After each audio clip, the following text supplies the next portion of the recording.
Hello and welcome to the Game Theory Podcast. As my voice cracks, I'm your host, Sam Vicini. We're presented by The Athletic. Today on the show, Mark Schindler is in the building. He's over to my right on the screen, to his left. I don't know. I'm just going to keep talking here. We're going to talk today about a few different topics. We want to give the Nuggets their flowers and love after a sweep of the Los Angeles Lakers that it feels like did not get the necessary affection and love that it deserves because LeBron hinted at retirement after the sweep. And that became the talking point. You know, I get why it became the talking point, but on this show, we want to give the Denver Nuggets the flowers at the top of the show because that is where it is deserved. Then we will talk about the Los Angeles Lakers and where they go in the offseason. I think it's a really, really interesting conversation because there are a number of potential options on the table for them. Number 3, we're going to talk a little bit about Celtics Nuggets. We're not going to go crazy on it in all likelihood. We're going to talk a little bit about them. I still want to see one more game from the Celtics, in all honesty, that brings everything together until we find out where they're actually going to be able to head. We will see. Finally, we're going to talk a little bit about some NBA draft stuff.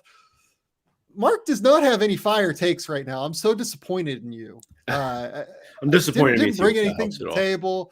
Wasn't like, oh yeah, like I need to get this burning hot take off my chest. Just didn't have it today. I don't know. Yeah, I'm a piece of shit for that. I apologize, Sam. I have, in my defense, I've been in like 4 different cities in the last 6 days. So I've been all over the place, keeping up with the NBA and watching everything in the W and doing all the media stuff on top of that too has been fully soaking up my time. But we are making it work. I'm excited to be back here with you, man. It's the best. Okay, so let's start with the Denver Nuggets. So the Denver Nuggets beat the Los Angeles Lakers 113-111 in Game 4 in Los Angeles. That is a sweep. And I think it's just worth diving into the way that this team was built. I've talked a lot about the X's and O's of that series at this point. Los Angeles just never came up with any sort of answer for Denver defensively. I do think there is something to the idea that the shortened time between games, the 1-day rest between every single game, definitely played a role for an older Lakers team, particularly for LeBron James, who was absolutely outstanding in Game 4, scoring 40 points, 10 rebounds, 9 assists, played phenomenally well. But like, it just feels like it was hard for LeBron to get separation in the way we've seen LeBron before. It felt like it was a little bit tougher for him to get the consistent penetration we've seen from him previously. It just felt like pulling teeth a little bit on offense for the Lakers at times in this series. But I think that's credit to Denver, and I want to talk a little bit about how Denver built this thing now. And obviously it all starts with Nikola Jokic. And I'm not going to ask you the stupid-ass question, like, did you ever see this from Nikola Jokic when he was a prospect? I'll ask you this. At what point did you believe that Nikola Jokic wasn't just like a good, all-star level NBA player, but could be this good and take a team to an NBA Finals? That's a really good question. That's such a good question. I want to say it was during his second year.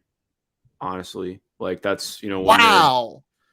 Or not like to take a team to the NBA Finals or say, but I mean like that he could become a superstar. I think when you were just watching him play, one of the things that I think for me, and this is not to say that I'm special, I just think this is just how I compartmentalize it. Like when I watch a guy where I've just never seen anybody like them before, I don't know how to like put them in my head, and it just works.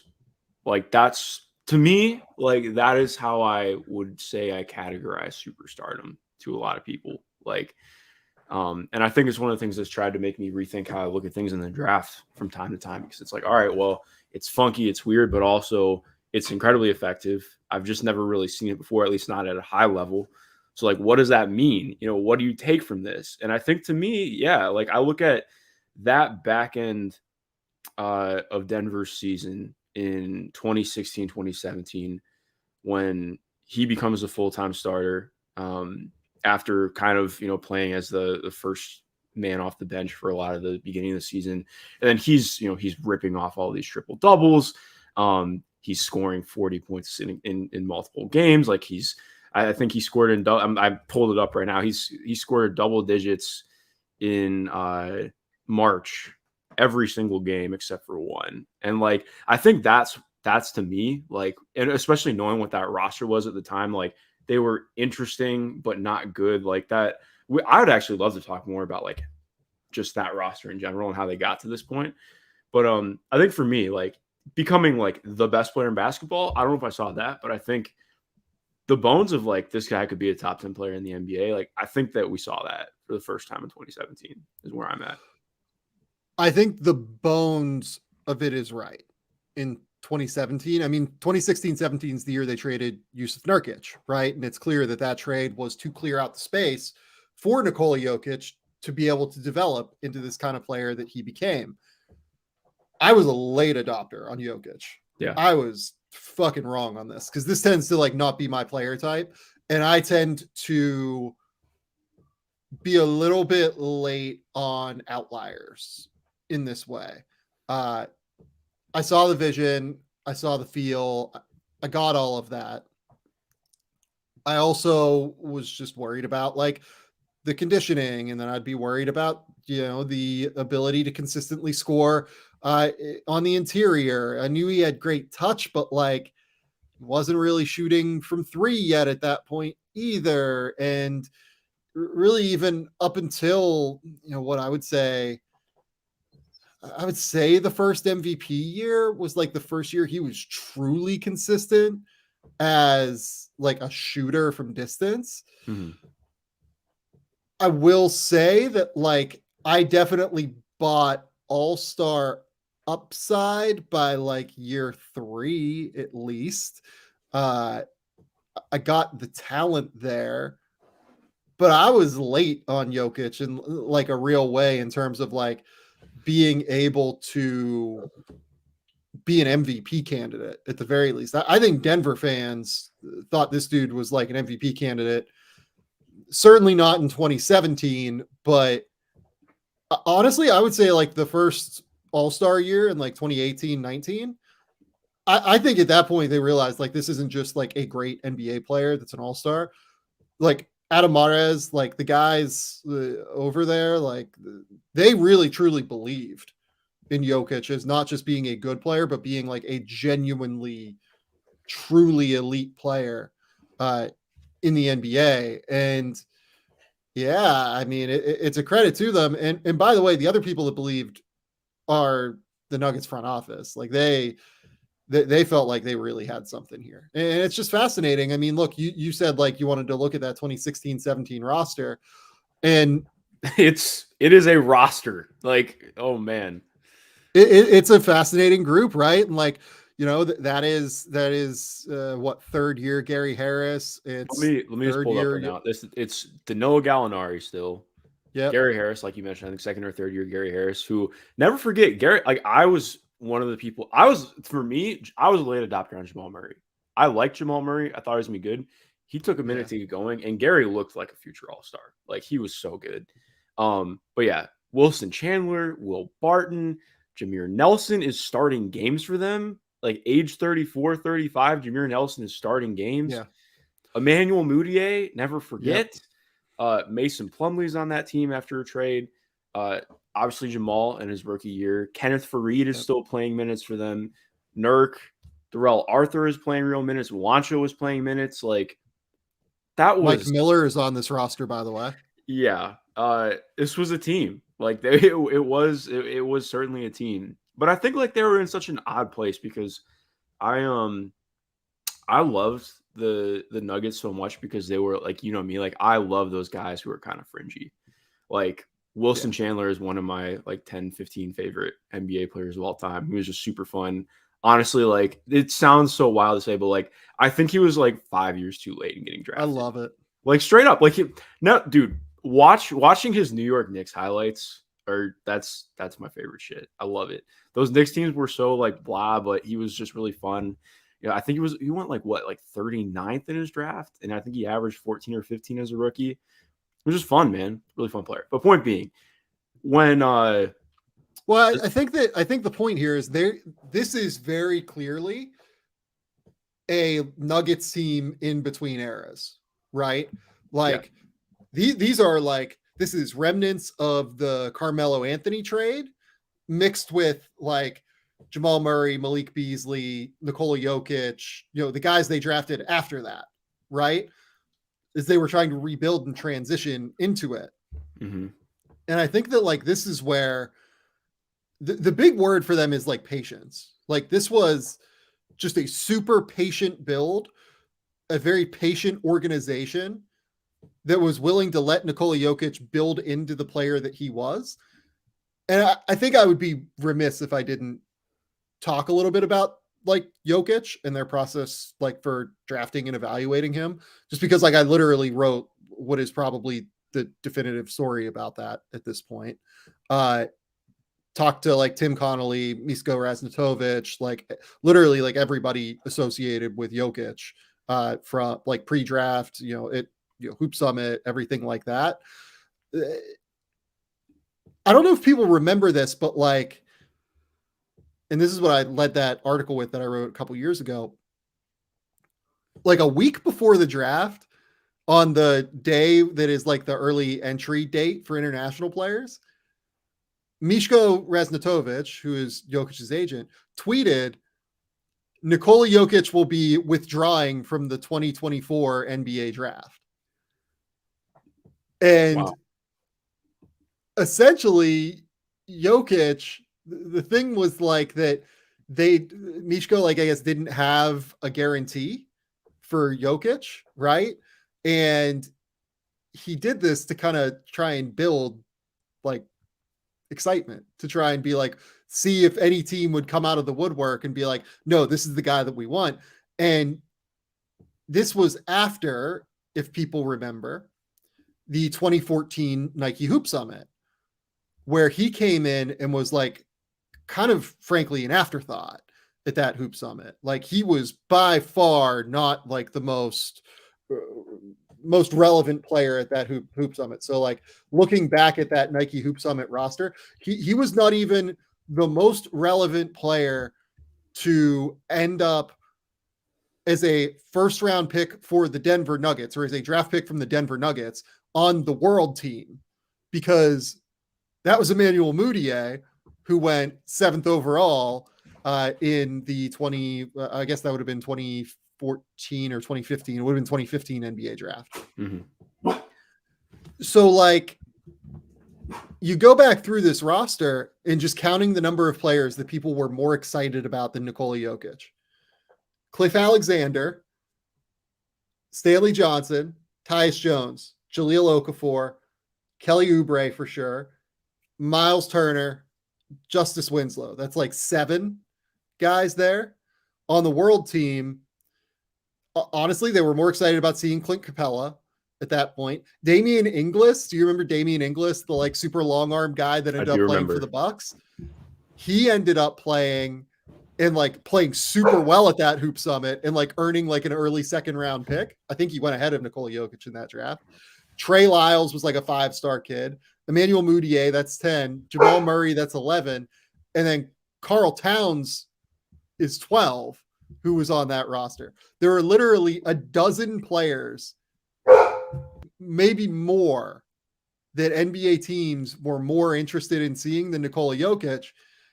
And then you see this dude come in and he's just slicing dudes in ball screens with Nikola Jokic.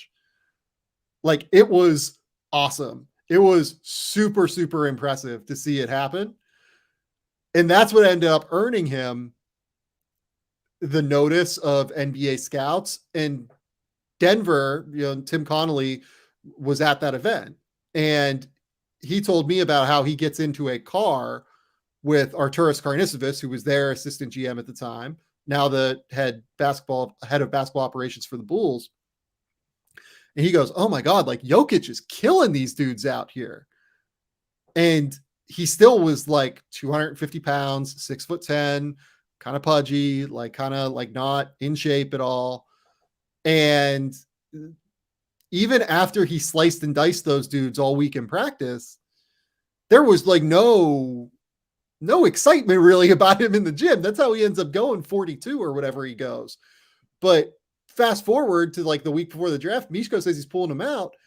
And I tweeted about this earlier this week, but like, you know, obviously you can't really do like quote unquote promises or anything, but they called Mishko and like expressed their disappointment that Jokic would be pulling out of the draft. And ultimately, the reason that Raznatovic like trusted the Nuggets that what they said would happen, right? Because so much of the draft process is about trust for these guys that are stash picks and these guys that are international players. So much of this is about trust. Do you know why Excel, Bayo Basket, Mishko Raznatovic ultimately trusted the Denver Nuggets to select Nikola Jokic and like believed in him? It was because the year before, the Nuggets had taken, or I think they traded for him on draft night, Joffrey Laverne at like 55 or 53. Yeah. And like Joffrey was never going to be like some, you know, high level, elite level NBA player, but they did right by Joffrey Laverne and like were on top of him the whole year that he was like overseas and like really took care of him and like really were all in on him essentially. And like confirmed that like, look, we pay attention. We care about our guys. Like, we're not just going to leave him overseas and not pay attention to him. Like, we're going to actually make sure and be engaged on that front. So literally the reason that the Denver Nuggets end up with Nikola Jokic in many ways, one of the significant reasons is because they took Joffrey Laverne at 50, 55, 53, whatever they took him at that year in the previous draft. That's crazy. Like all of the little decisions that NBA organizations make, they add up. You can't take shortcuts. Like you can't do these little cost-cutting measures. You can't do these things, right? And because they didn't, because they were so engaged on that front and they did right by one player, they end up with a superstar. And obviously they evaluated him well. They had him as a first-round pick that year, they told me. Like, they really liked him. But they also took Yusuf Nurkic and Gary Harris ahead of him in that draft. Like, it's not like they were geniuses. It's just that they got one thing right after they took care of a guy the previous year. And they were able to build that trust to be able to keep Jokic in the draft. All the little things matter. That's the important thing here. All of the little things matter. And I think that little decision is emblematic of how this Denver Nuggets roster was built in many ways. Yeah, there's so many things to pick apart with that's so fascinating. I didn't know that you wrote that. You're gonna have to link that to me because I never read that before. That's fascinating. I think like part of what was fun for me in going back and looking at all this, because especially with Melo retiring, and just them making the finals in general for the first time in my life, I just thought about it so much, and I put it out as like just a meme and a joke on Twitter, but also seriously, you know how much I love Paul Millsap. Like I put out the domino of like the small domino of Paul Millsap 3 for 90, July 2nd, 2017. And then the big domino is 2023 finals appearance. And like, it sounds ridiculous, but like you mentioned, the small things happening. For me, at least in my lifetime, Paul was the biggest free agent that I'd ever signed in Denver during my life. Like legitimately. And I think it's easy to forget because he is much like everybody who played on that Atlanta team, really quiet, like not a big media guy, just from everything I've heard, actually awesome dude around Atlanta. He's still in Atlanta now, does a ton of stuff there, but like just was really quiet. Like, so people didn't really like, I mean, he wasn't flashy, but like, again, like someone who I wish got drafted like 10 years later because good guy, can you imagine him today? But point being, like, legitimate all-star, borderline all-NBA guy signs a near max deal to go play in Denver on, I believe it was the team. So it was before the team. They went 40-42 that year with Jokic. When they started to really come on, they had the young talent. They really didn't have that vet who pushes them over the top. He goes there, and I just like having that one guy who commits to going somewhere is so massive.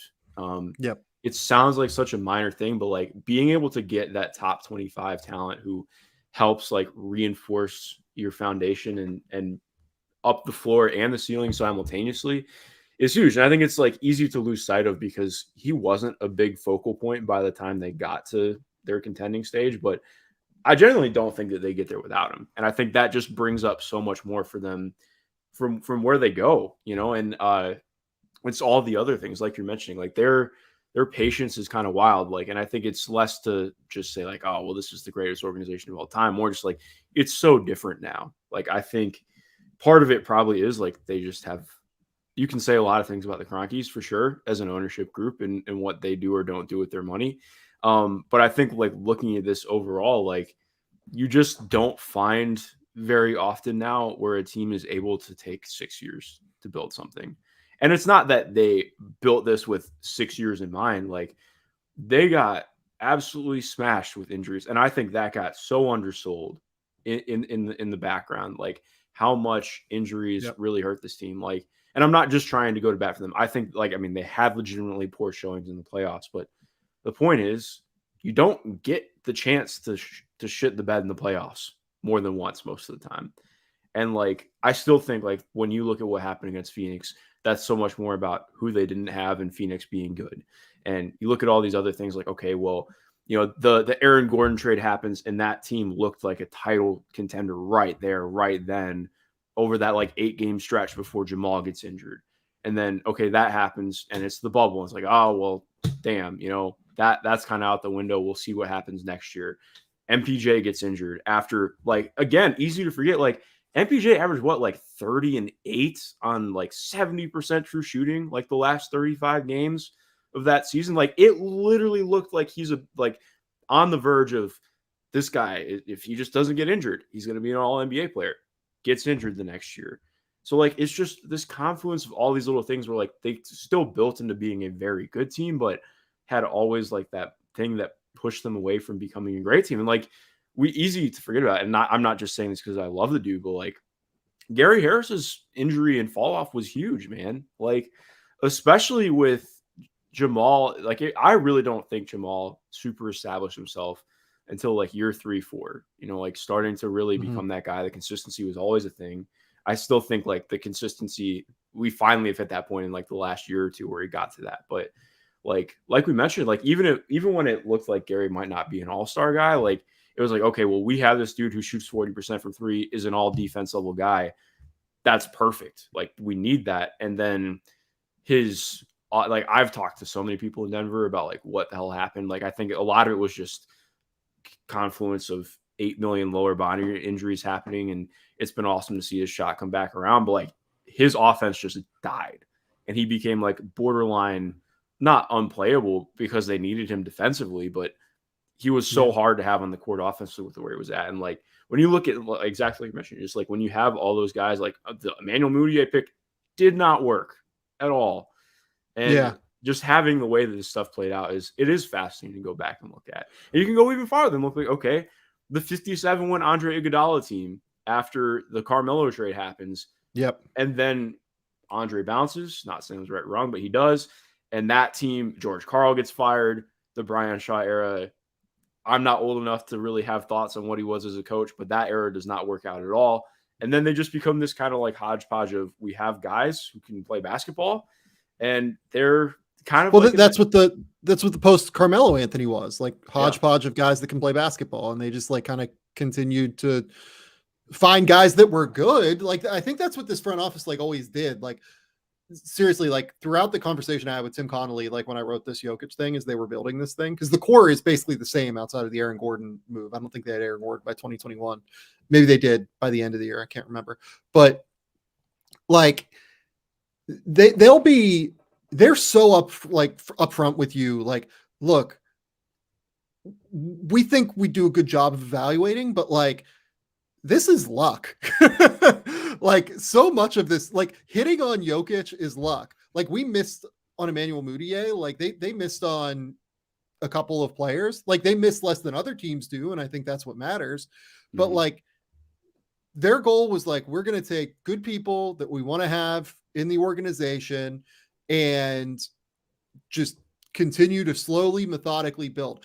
And I think that the good people aspect of it cannot go understated. Having good dudes around that are good with being around one another is a critical piece of this, because we can talk all we want about this like slow, methodical build, right?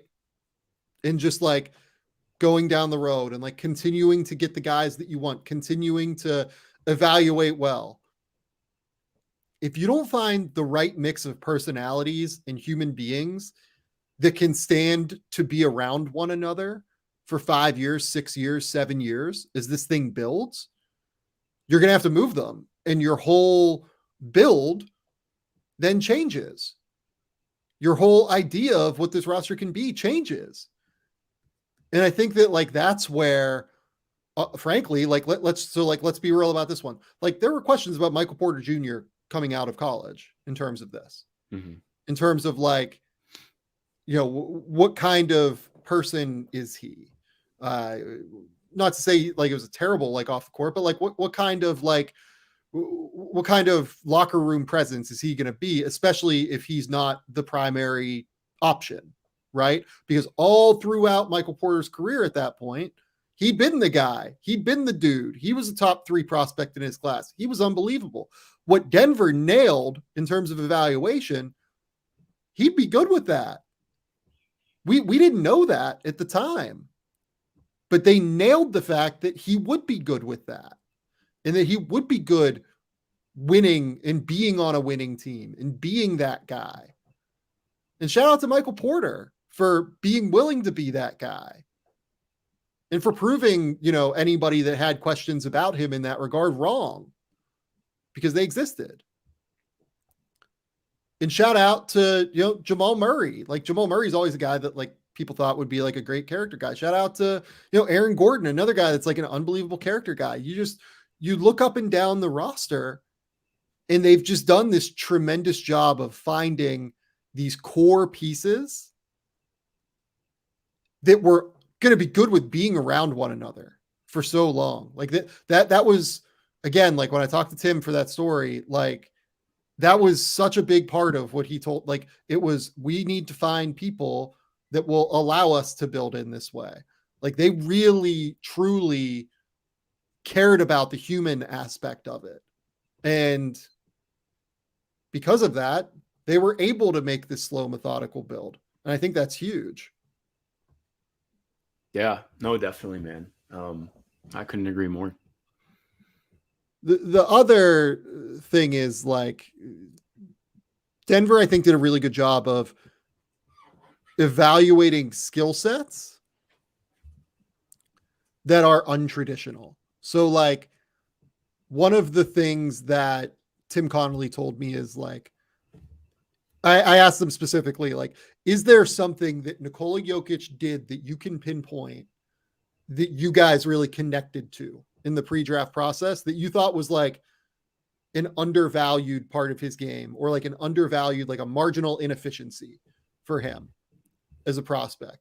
And he was like, look, I've thought about this a lot, essentially, is what he said. And I think I can pinpoint like 2 things. So first, he has the quickest, best hands that you will ever find, like, in a person. Like, his hands are unbelievable. He told me his hands are unbelievably underrated. They allow him to be a solid defender without elite length. He has good length, but not elite length. He has the ability to play without any ability to play above the rim.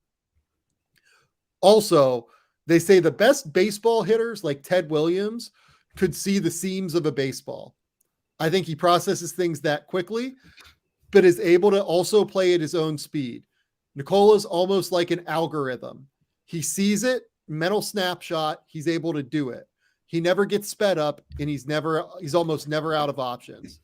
Most guys, first move, second move, by the time they hit the third move, they're falling over and they have no outs.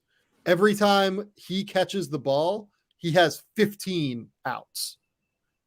And I think that's genius. And then like being willing to like have that guy and then having Jamal Murray as a point guard for that guy that like fits perfectly.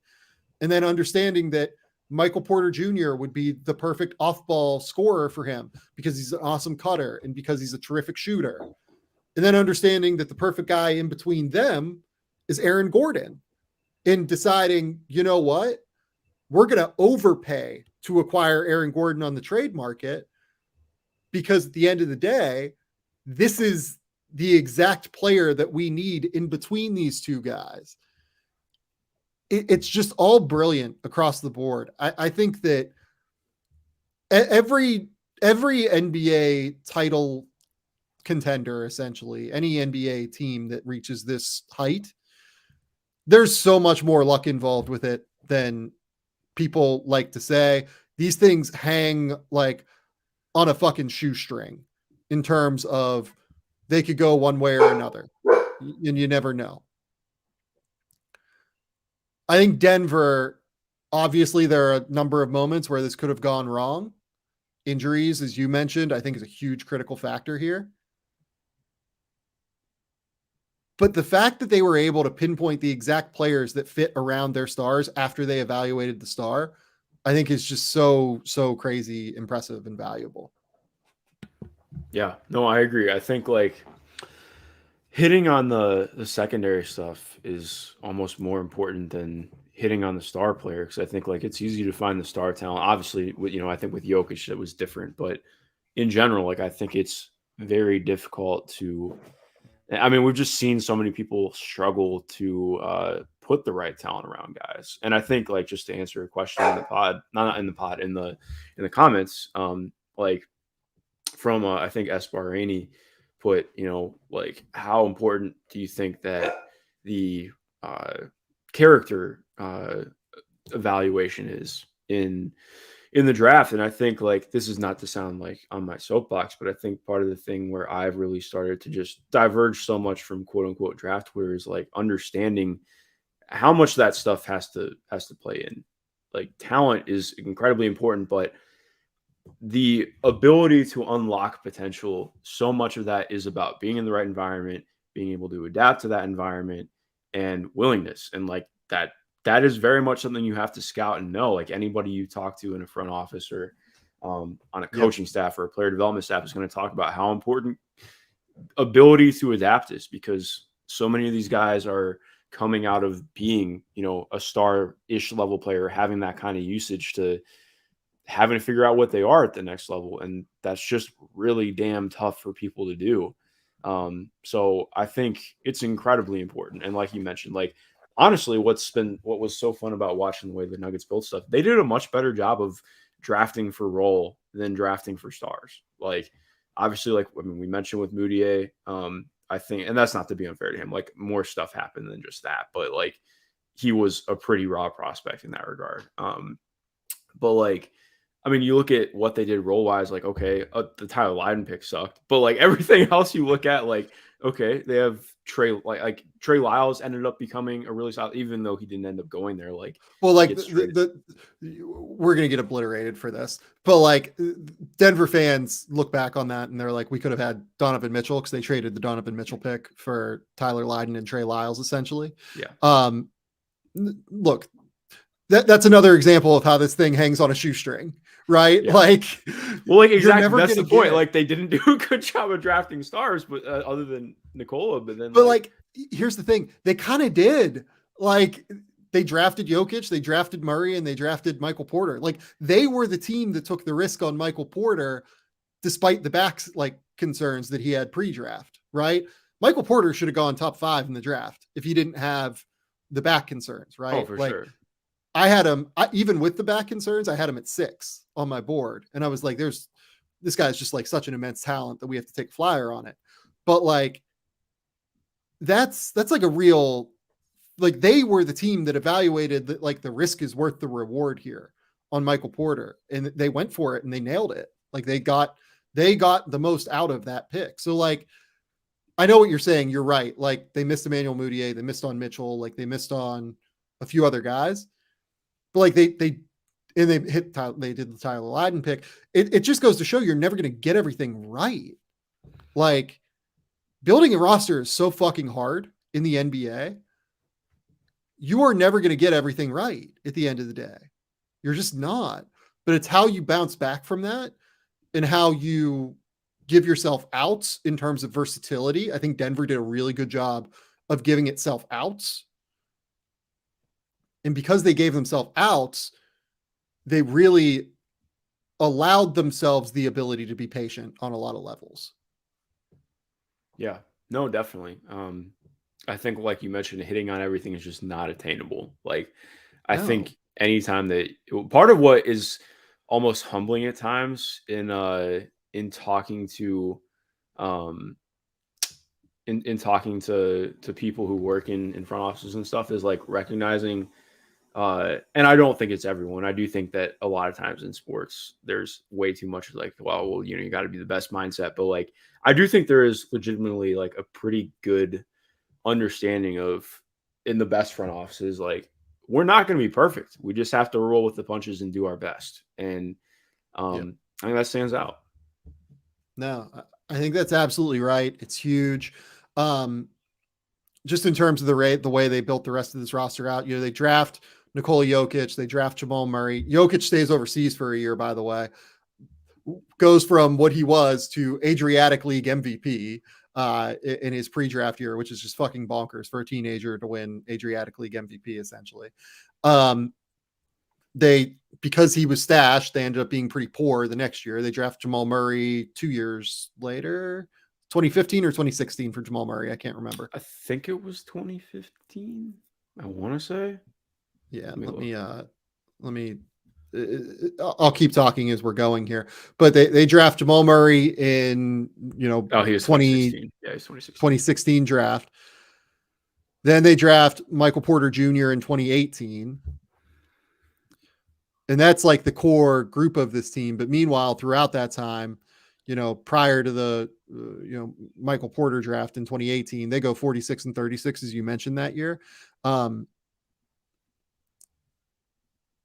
And they finished 9th in the West, which allows them to continue to stay in the lottery and end up with Michael Porter Jr. So they're building this team, still winning games while building this team, but they're building the team out in like a real tangible way. That 2018 roster, Gary Harris, Will Barton, Nikola Jokic, Jamal Murray, Wilson Chandler, Paul Millsap.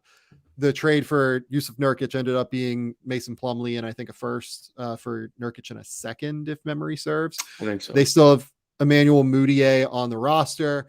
And then 2018 hits, and that's where like Jokic goes supernova. Jamal Murray takes a leap immediately. Gary Harris becomes like a really high level 3-and-D guard. The other guy that's like sneaky important, I think, as well, is they hit on the Monte Morris pick too. Mm-hmm.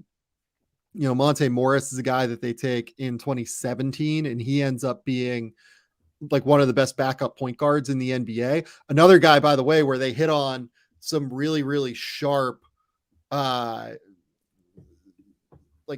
undervalued assets, taking him in the 50s. He's like a 6'1" guard, but he could really shoot. And he was like the best decision maker in college basketball, like set the record for assist to turnover ratio in college basketball that season, and was like incredible and unbelievable. Then after that, you end up in a circumstance where they also take Malik Beasley, right? Like Malik Beasley ends up being like a trade asset on some level for them. And the other guy that I think is like somewhat important to note here is Jeremy Grant's on this roster for a year, right? That is so easy to forget. Like, I mean that respectfully, but like, yeah, it's no, of course.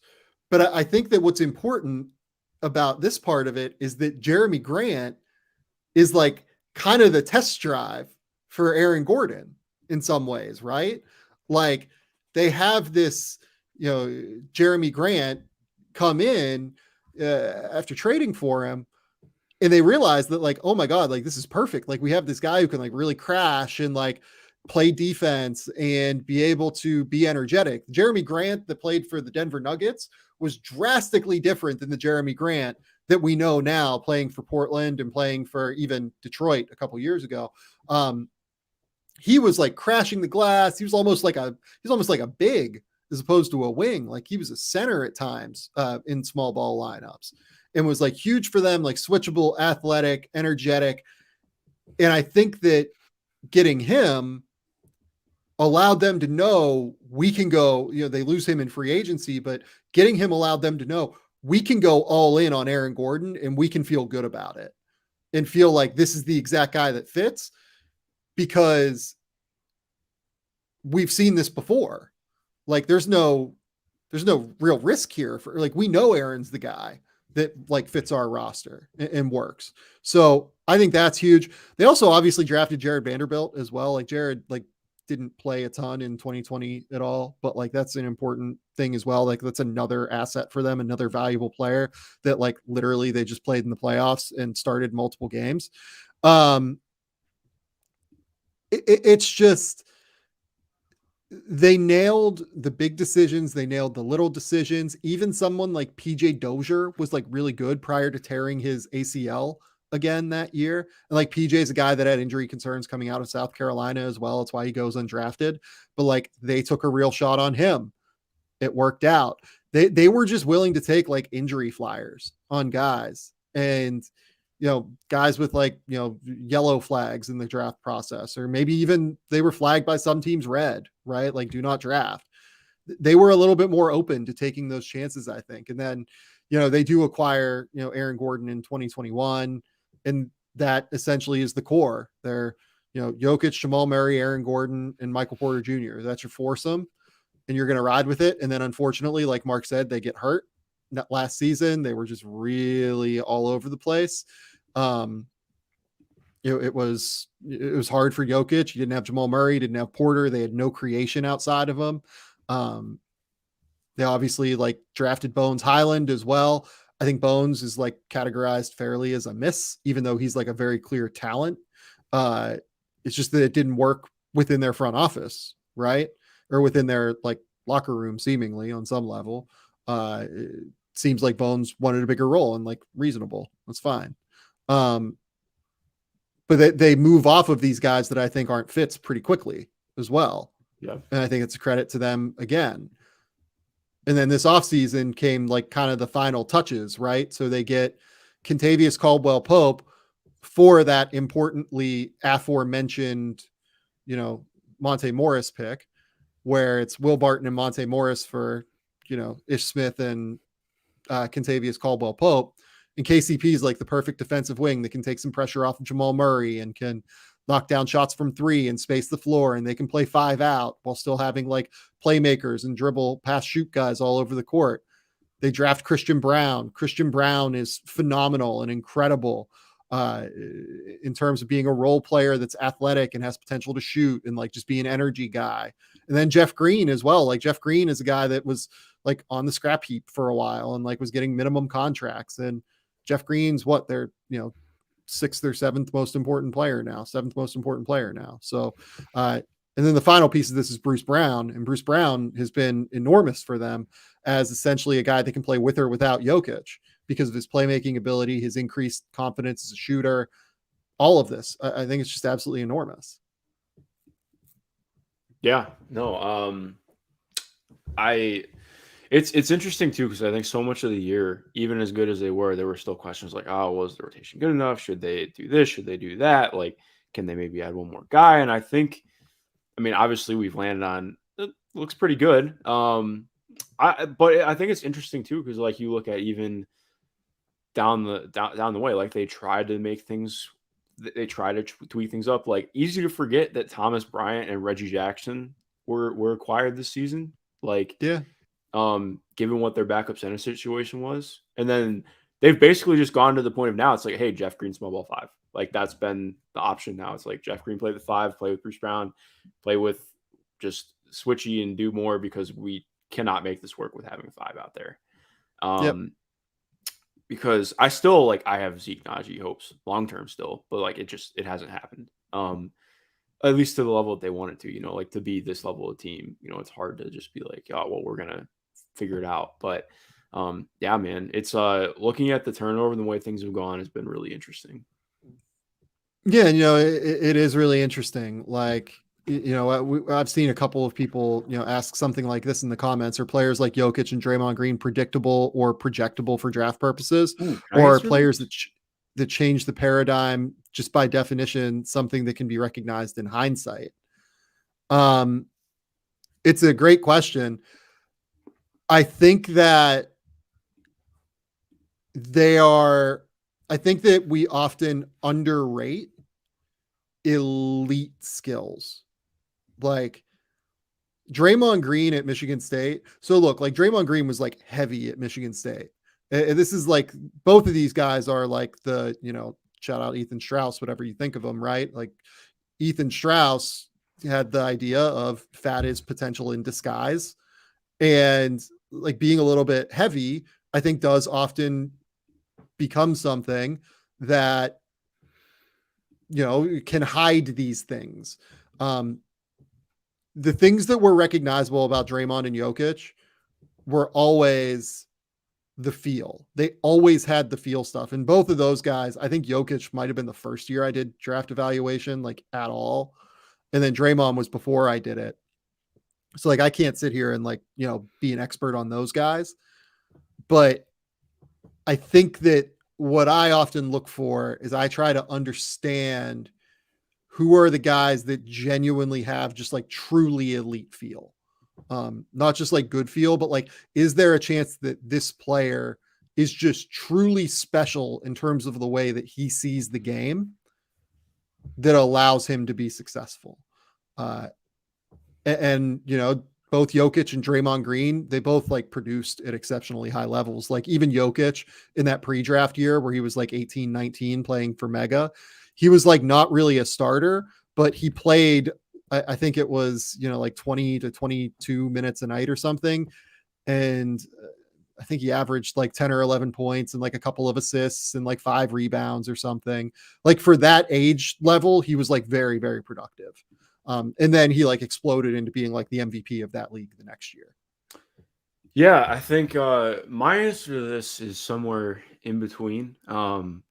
Like I agree with you in the you got to look for, like, I think identifying what is elite and not just what's elite in the moment, but what translates as elite is probably what I think has been the hardest part. But I have had like saying some wins sounds like too much, but I think like for me, like I was so in on Herb Jones because I watched him play defense. And I was like, yeah, I did too. There's no way that I can't like see this guy being at least the ninth man with how good that defense is. Like, because I think like his defense at Alabama always gets undersold sometimes. Anytime I see anybody compare a player to Herb Jones, I'm like, please rewatch what he did defensively at Alabama because that was he nuts. Was a joke. He was so good on defense. By the way, like sneaky guy in this year's class, not quite as good as Herb Jones, but Omax Prosper is filthy on defense. He's really fun. Shout out, man.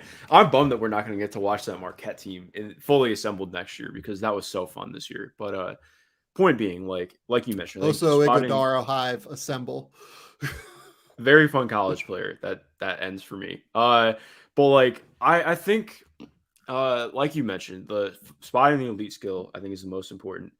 But I also think like part of it is the hindsight to a degree. Like, okay, I think the biggest thing with Draymond is like he's always going to be interlocked with Steph and Clay, and I think part of that is how can you have the foresight before the hindsight? Like, can you envision, like, one of the things that I'm trying to do right now, I'm not saying I'm going to be right or wrong, but like I'm going through and like, really trying to pinpoint things on the women's side and looking at, okay, like Juju Watkins, who is not going to be draft eligible for 3 or 4 more years. Like, okay, well, what am I seeing? And who is this kid? There's this girl named Jersey Robinson who please remember that name. She's going to be unreal. Out of Los Angeles, who was, I believe, CIF Player of the Year as a freshman this year. Like she's like looking. How can you look and see what the game is molding towards 4 or 5 years from now? How can you merge that with where it is right now in the pros and where it's headed?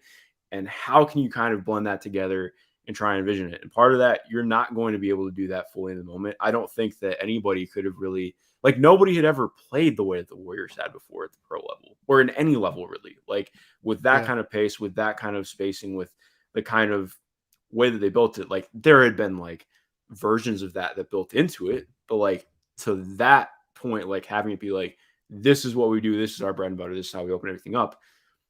Okay, well, how do you get to that point where you can see that kind of stuff beforehand? And I think like you can a little bit, you can have inklings and ideas, but I think it's more like I almost think of like kind of like a spider web, or like when you look at like the Skyrim tech tree, like, okay, you have to like in order to in order to unlock all these other things, you have to like branch out and look, forward and backward to try and see things. And there's not really a great answer for it, but I think that's kind of where I'm at right now with it.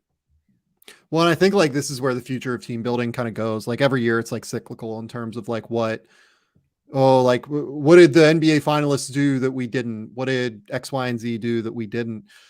I look like drafting Nikola Jokic at 41, 42, whatever he went. That's like not truly attainable in my opinion, as a goal. Sure. But like once you get the star in place, what is attainable is how Denver went about building this roster. I think front offices will look at the way Denver did this and go, this is attainable. This is something we can do. We can pinpoint the Jamal Murray who can be the best second star. We can pinpoint, the injury risk that was Michael Porter Jr. We can pinpoint the perfect like crash role playing big man and wing big and Aaron Gordon, right? And we can find players that fit all across our board. And I think that what we might see, and this is something I always talk about, yes, before you get the star, I am all for drafting just to find the star. And you have to find the number one option. That is you can't win in the NBA without that guy. You can't win in the NBA without the MVP candidate, without the guy who can be a top 10 player in the league, just straight up. But once you get that guy, what you put around him is incredibly fucking important. And it's why I don't really like, for instance, the way Toronto went about things with, its roster build in terms of just like having all these like weirdo length guys kind of. And it's why I love what Oklahoma City has done in terms of building around Shai Gilgeous-Alexander.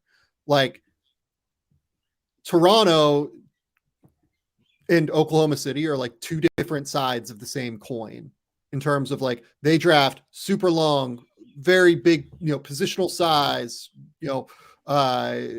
guys that have good feel for the game, etc.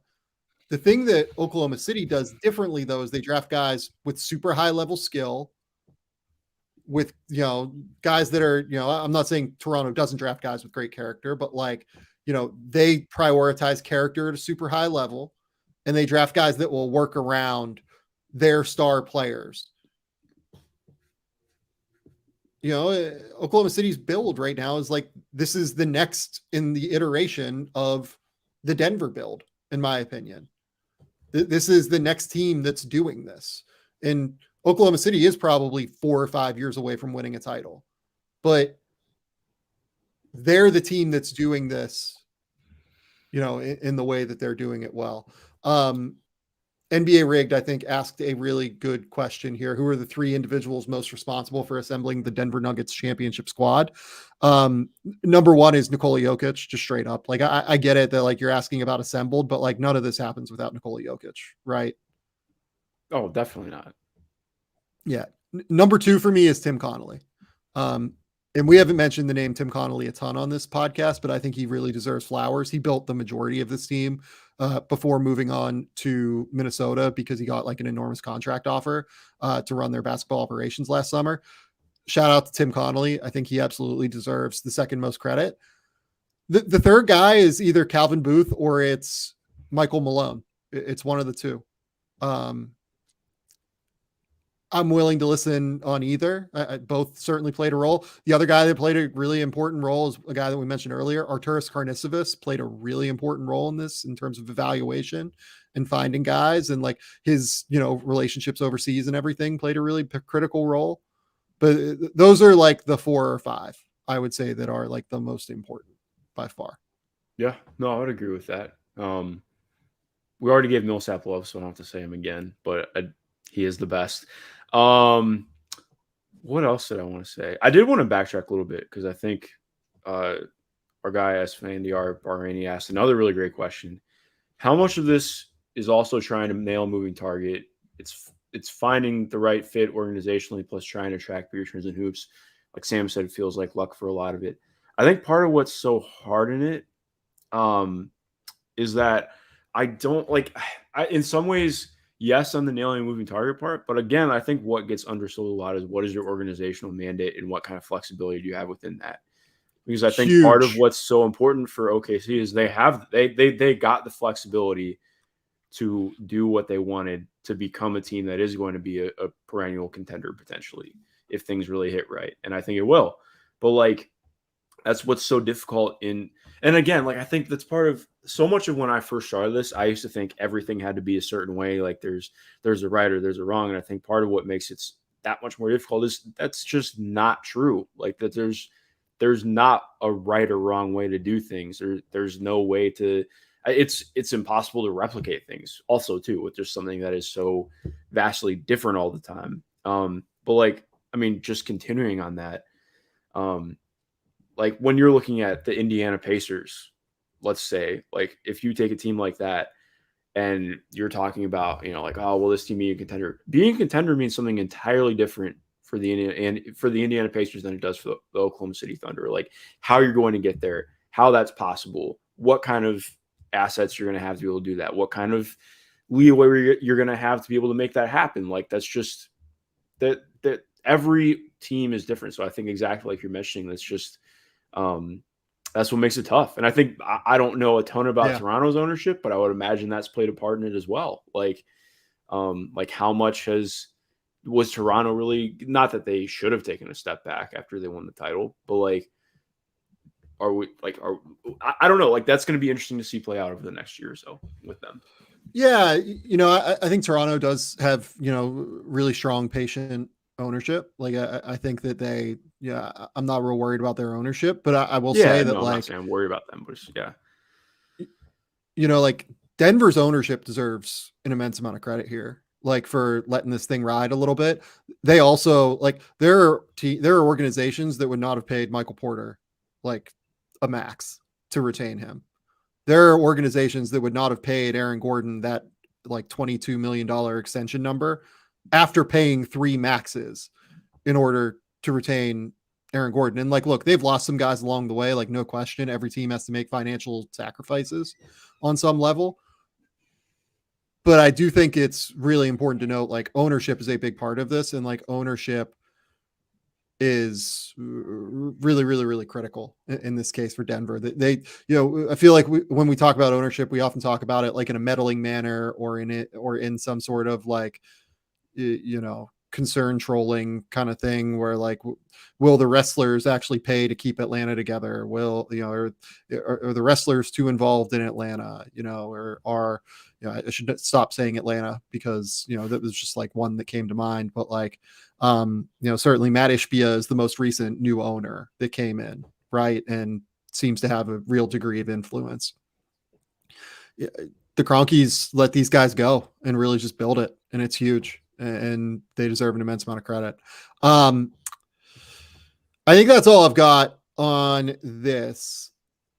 I will say, really impressive, really good work by the Denver Nuggets as an organization. That's all I've got, though, Mark. Do you have any other strong takes you have to get off here?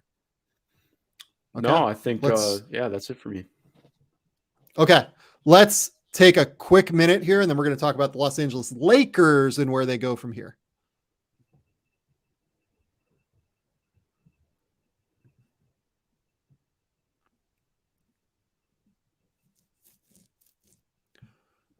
Okay.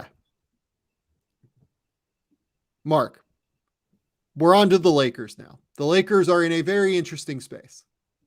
They have actually like an immense amount of flexibility this summer, which I thought was a really underrated piece of like some of the machinations they made at the deadline. I thought that it would work on the court first and foremost, but I also loved the idea of them being able to get out of this situation if it didn't work. And now they're in like this weird situation where it did work, and they also still have the ability to move on and do different things. So let's start with this. Overall, do you believe that the Lakers roster as presently constructed with a full training camp, everything like that, do you think that they can win a title next season with this roster? No. Just point blank period, I would say no. Like, I caught a little bit of flack for this when I said it on Twitter, and I mean this in like the most earnest way possible. Like, LeBron cannot do that anymore. I do not think that we are at the stage of saying LeBron can carry this team and make things happen. And I want to be completely fair and honest in talking about that. Like, he had 40 in the last game. He was honestly incredible. He played every minute. Are you Rick Buchering on this show? No, Mark don't Schindler? even. That is the most offensive thing somebody has ever said to me. I know you're completely joking, but point being, like, it's just being real and honest. Like, this year, whether you want to say that, I mean, injuries certainly played a part. I'm not trying to say otherwise, but I think it was very noticeable. Like, this is the first year that I have felt like LeBron is not capable to, at the very, very highest level, of overcoming some of his athletic diminishes. Like, when you're talking about winning a title, when you're talking about him carrying a team to win a title, I think if they make like a little bit of a talent upgrade, I think this could be a title team next year, barring injuries. But my point is, like, this is his 20th year in the league. He's 39 years old already.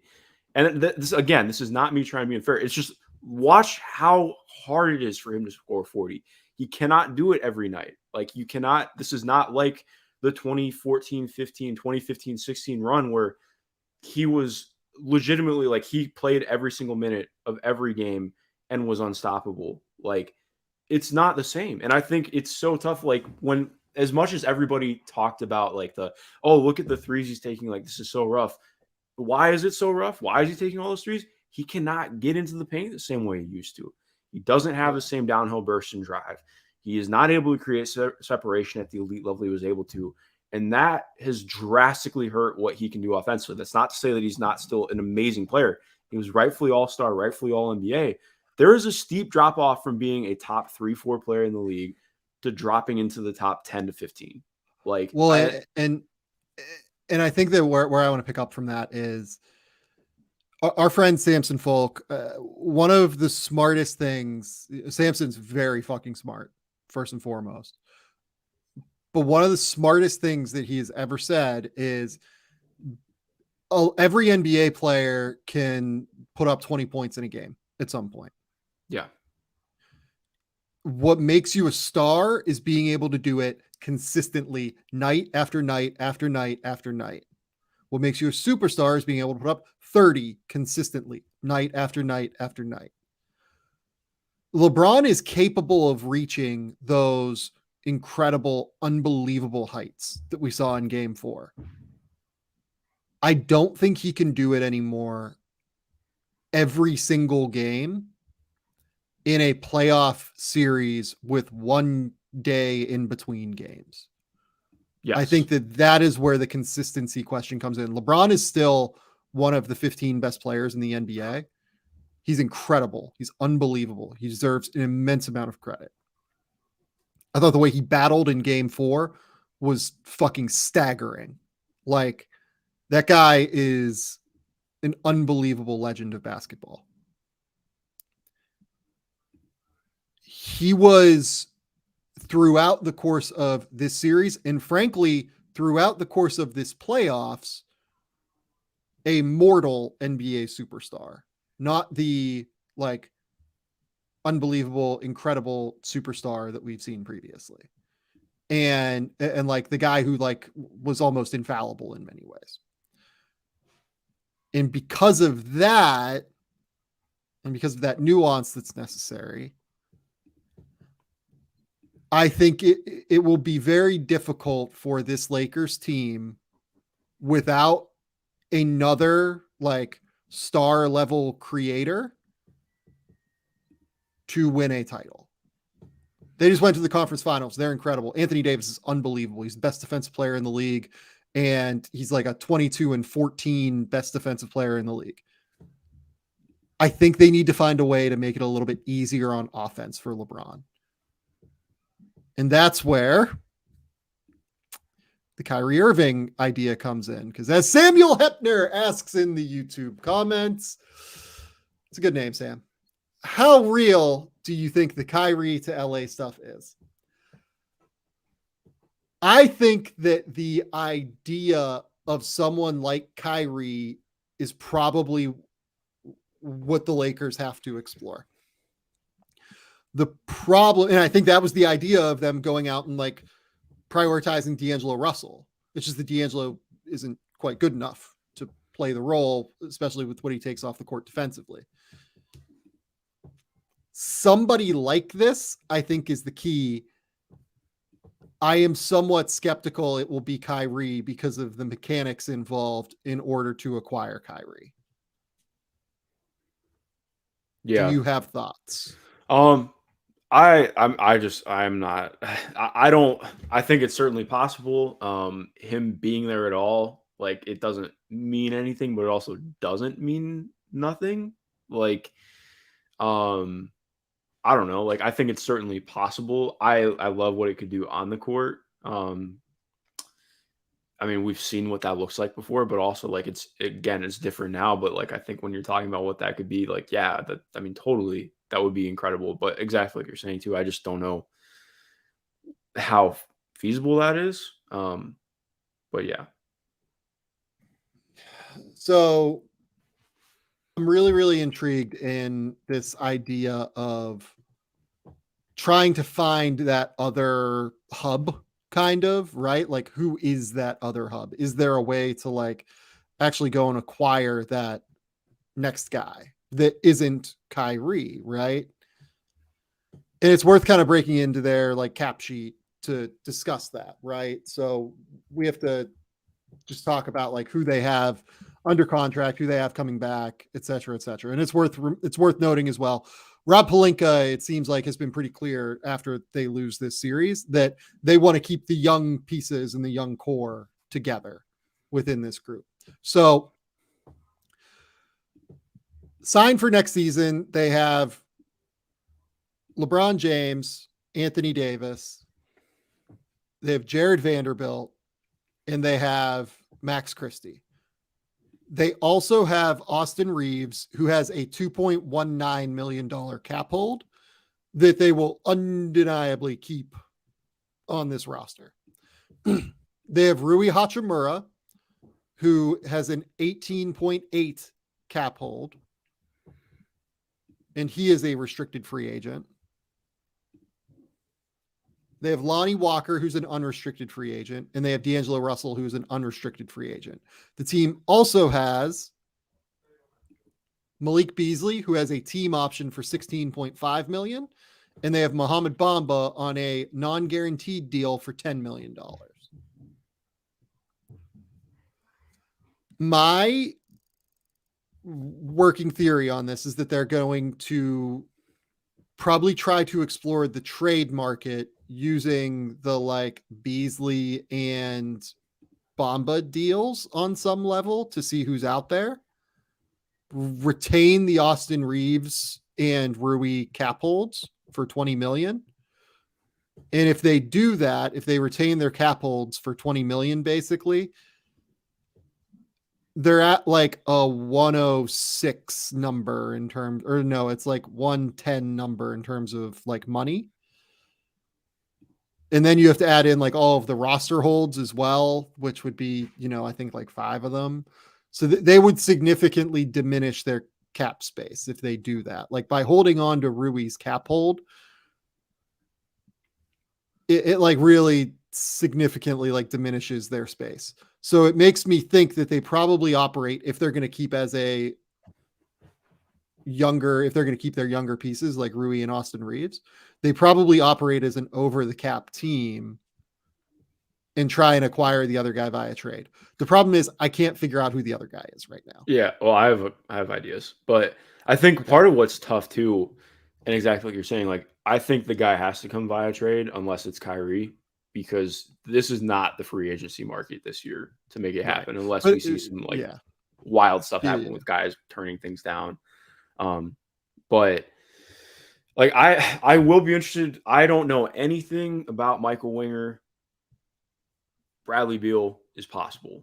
I feel like this, just because of the idea of what if things get blown up in Washington, quote unquote blown up, whatever that even means. I'm not saying that it's perfect. That's a ton of money to take on. But I do think like that's the name that you could throw out. But who else is like even really all that available is what makes it like,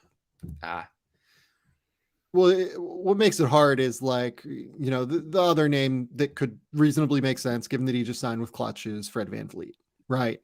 You could clear out a lot of your cap space for Fred VanVleet and try and make that work, or you could try and sign and trade for Fred VanVleet. The problem is that like, what are the Raptors getting here that makes them want to do that? Here's D'Angelo Russell in a smile. Like, that's. Yeah. On like a sign and trade for multiple years, because sign and trade deals have to be for multiple years. Like that doesn't really line up for me. Are they going to take like Malik Beasley's, you know, team option and Mo Bamba's, you know, deal that gets guaranteed for cap purposes? Probably not. Right. Like that feels like a non-starter to me. Max Christie, I think like is genuinely interesting, to be honest. Like if I was like another team, I would want to acquire Max Christie. But like the team doesn't really have like, I mean, they have a couple of picks that they can trade too. Like, is there a world where like they look at this and go, could we move a pick? Maybe. I think they have a couple picks they can trade, right? Might only be one. Yeah, it's not a lot.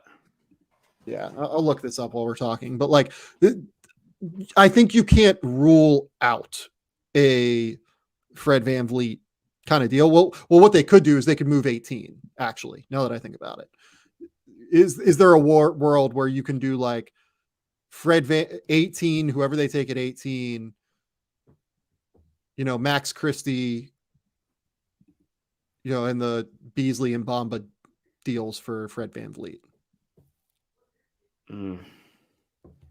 That's tough. I would not be very interested in that if I'm Toronto. Like, granted, like it's a sign and trade, so it's not the. Yeah, like what if you're going to lose him for nothing because he's going to go to San Antonio because San Antonio wants a new point guard for the Wemby era or something like I'm just like spitballing. I'm not saying that's a rumor. I'm just saying like in terms of trying to come up with options. Yeah, no, for sure. I mean, I think it's feasible, but also like I like Fred a lot. How do you think that moves the needle? Like, to where you're thinking. Like, I think it certainly moves the needle. Like, I don't mean to be. He's better than D'Angelo for sure. Well, yeah, like that goes without saying. I think that that improves their defense. They already had a good defense, but I think a lot of it was AD covering up some of the issues they dealt with at stopping things on the perimeter, which was an issue for them throughout the playoffs. I think it would do good things for them, but I think, I mean, like, I just, I think it would help. It would definitely be good. I'm probably overthinking it to a degree, but yeah. You probably don't do that same deal if you're Dallas, right?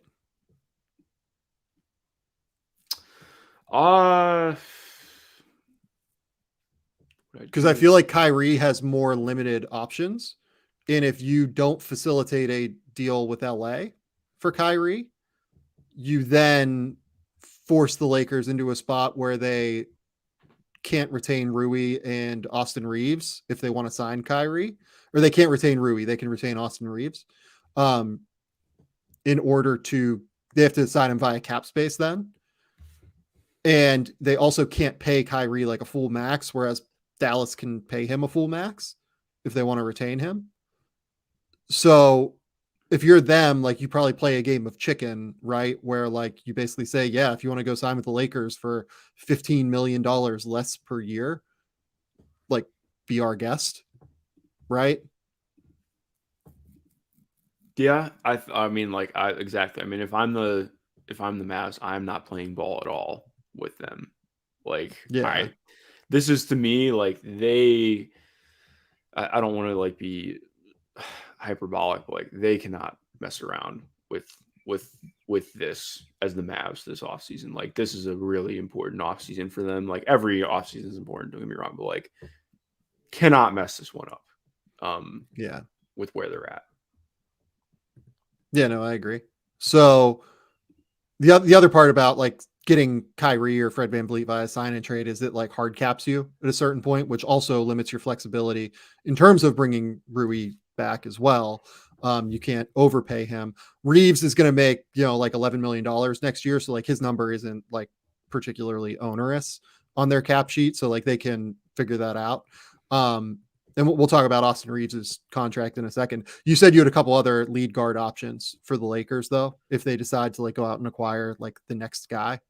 After thinking through it, that's probably it. Because like I went and I was going back through something like, there's really not all that much to be super excited about here. Yeah, it's definitely bleach. It's definitely hard to find like the right guys. I mean, Bradley Beal is like somewhat interesting. Bradley Beal is making $46.7 million. It's such a jarring, like, and I think Brad is a fantastic player when he's healthy. And I'm not going to say underrated because part of it is that's just the situation. But like, that's looking at that number, regardless of talent, is like, wowza. Well, my thing is that I think the Wizards will get a better offer than what I just put together. Yeah, I would agree with that. Yeah. Sfondiar asks, what about DeMar? This is the other guy. This was the next guy I was going to bring up. I think yes, if you can swing this, but I am also like the biggest DeMar DeRozan. Well, I love DeMar in the world. I think that he would be really fun as like a secondary shot creator and somebody who can create, really create offense for you. But I just, like, I mean, it's an upgrade, but I don't know if it does for me.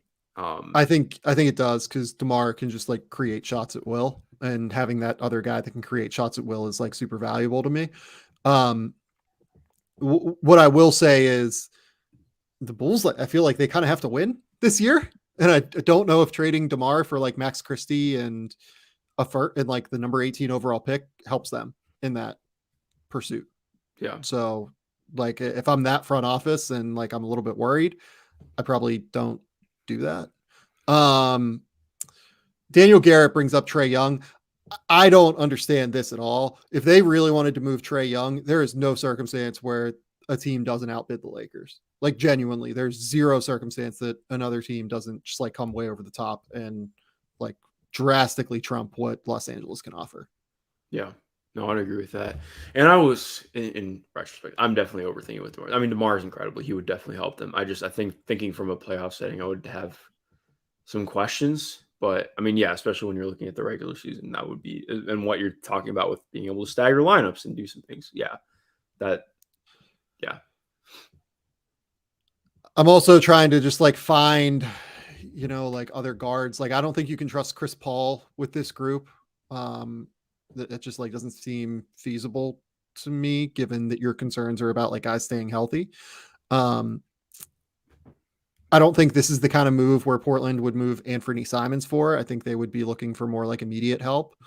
I mean, like Terry Rozier is constantly available, it feels like, but I think, but that's more like having a guy who can like run off screens and do rather than actually like creating anything. And it's like, we have Terry Rozier at home with Malik Beasley, and he didn't play for us in the playoffs because we didn't trust him on defense. Right. That's like a backup, that's like a backup to the backup option to me. Yeah. You know what I'm really excited about this offseason? I believe it's this offseason. I'm clicking to make sure that I have this right. Let me continue filibustering until I'm positive. Blah, blah, blah. Say something because I'm losing words. Yeah, I'm trying to find the other guys that I think like you can reasonably make a case for the Lakers like targeting, but continue. Here, I have it. My favorite, and this was, I would have said this before the playoffs because I've just long been a big fan of his. I don't think that the Heat let him go. Gabe Vincent is going to be a starting point guard in the NBA. I think Gabe Vincent is legit. Like, again, that's not like somebody who is saving your franchise and becoming like your third star or something, but like that's somebody who I look at automatically when I'm talking about like somebody who I do think swings something in the offseason. I think the Heat are going to re-sign him. But he is one of the more fascinating free agents this season that I'm very excited about. Yeah, I totally agree with that. Gabe Vincent's super fucking interesting. UC Santa Barbara kid, like maybe, but I don't know if that moves the needle enough for LeBron though at this point. Like it's actually hard to pinpoint who the guy is for them on the star market. Like to me, like there just aren't really any like perfect, all-star caliber options. Like Oklahoma City is not moving Shai Gilgeous-Alexander to them. The interesting one is like the Clippers have like a couple of these guys that like could be interesting, but like, are the Clippers going to help the Lakers like be good again? I'm pretty skeptical. I mean, like, I guess like Damian Lillard's a name, but there's no way that the Lakers don't get outbid in a Damian Lillard potential deal. It's hard to find like the right guy, which is why I think the Fred VanVleet name like kind of makes the most sense to me. If you're looking for a upgrade on D'Angelo Russell, who can also play with Austin Reeves, that also allows you to retain Rui. Yeah, they're not names. Yeah, like it's a little bit hard. And like that's by the way, like if they could get 18 and Max Christie for Fred VanVleet, like I think that's kind of a win for Toronto if Fred VanVleet like tells them he's not coming back in free agency, right? Yeah. So, but you never know. The next part of this is the Austin Reeves portion of the show. Give me a number for Austin Reeves that you think he gets. It's going to be above the MLE, I think. Like no question. Yeah, I think it's probably 15 to 18 a year range is where I would be at right now. I could see him getting more. I probably wouldn't want to pay him more yet. I don't know where you're at with that, but that's the number that's kind of come to mind for me over the last week or so. I think I've seen some people say like, maybe Austin can become that third guy. And I'm probably not there. I like him. I think he's really good, but I think it would take a lot for him to hit that next year. Not that it can't happen, but I think that's part of why I'd be very much in the let's give him a really good guaranteed contract right now, but not star level for me. So his max is, like I think it's like 99, 102, something like that. We're still waiting for like what the cap's going to come in at. So we don't have like an exact number on this. 4 years, and then it'll be like spike years in years 3 and 4, kind of similarly to like the Tyler Johnson structure a few years ago. Mm-hmm. The thing that the Lakers really have to kind of recognize here is that the teams that are out there that have cap space should all be prioritizing Austin Reeves. Like the Utah Jazz can like get to real cap space. Like that's a fair point. I didn't think about the Jazz should try and get Austin Reeves. The Houston Rockets like have an immense amount of cap space. They should be like all in on trying to get Austin Reeves, I think, because he is like the perfect complementary guard for like Jalen Green to play off of, I think. It's just that he's kind of the perfect complementary, like third, fourth, fifth starter, whatever you want to call him.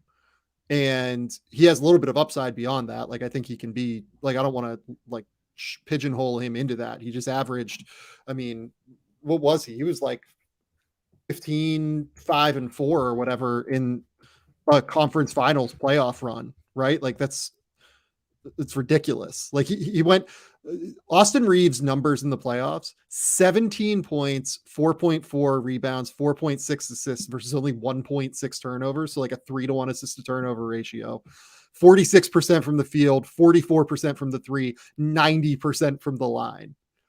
Austin Reeves is going to make so much money. The number is over 20, I think, per year on average. It's just how much. And I kind of think that because, like, if you're the Spurs and you just got Wemby, this is like a perfect complementary two guard, right? Yeah, it's not bad. I think not that and he's young. He's like 25. That's the thing. Like, he can grow with your younger core, which is what all of these teams that have cap space have. Mm-hmm. Yeah, it's tough. I agree. It's just like Spurs are in a weird place because they have like so many guards, two guards, wings that they're trying to develop. So not that you wouldn't add an extra one on top of that who already has kind of proven themselves. But yeah, no, I totally see that. Yeah, like he's getting at least 480. If he got the full boat, like the 499 to 102, I would be surprised at the number like off the jump, but I wouldn't be like totally stunned. The only reason I'm not saying that like I think Austin Reeves is like a $25 million a year player. I think he has potential to reach that at some point. I don't know if he's that right now necessarily. Yeah. No, I agree. It's just that the market dynamics in this circumstance say that somebody is going to pay him an immense amount of money. And the Lakers can, so like NBA Rigged says like Reeves will take a pay cut with the Lakers. They can't really even offer a pay cut. Like they can't get a number that's close enough. The most they can offer him is like 4 years, 55 million. That's too far from like what we're talking about in terms of like 480, 490. I just said like I wouldn't be surprised if you got the full boat. So like because they don't have the ability to offer a middle ground, I actually don't think this is a circumstance where like there's a pay cut even on the table for Reeves. So Lakers fans like need to be ready. Like this is going to be expensive. This is going to be a lot for Austin Reeves here. Yeah. No, I guess, yeah, it's probably going to get a little bit nasty, especially like I mentioned earlier, the free agency market is not exactly, there's a lot of good upper tier role players, but it's not star guys. So I do think we're going to see some money getting thrown around quite a bit. Yeah. I mean, I think like 80 minimum, to be honest. Mm-hmm. Like I would be stunned if it's anything under 80.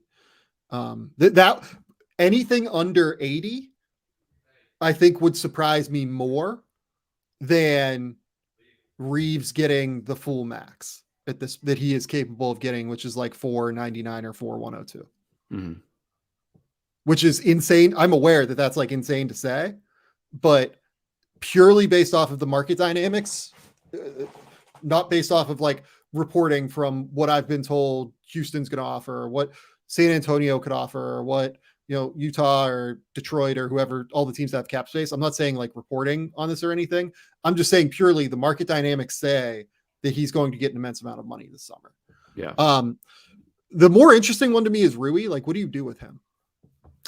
I am not in the pay Rui boat. I'm sorry. Like he did some really nice things in the playoffs, and I think he had some good moments with the team.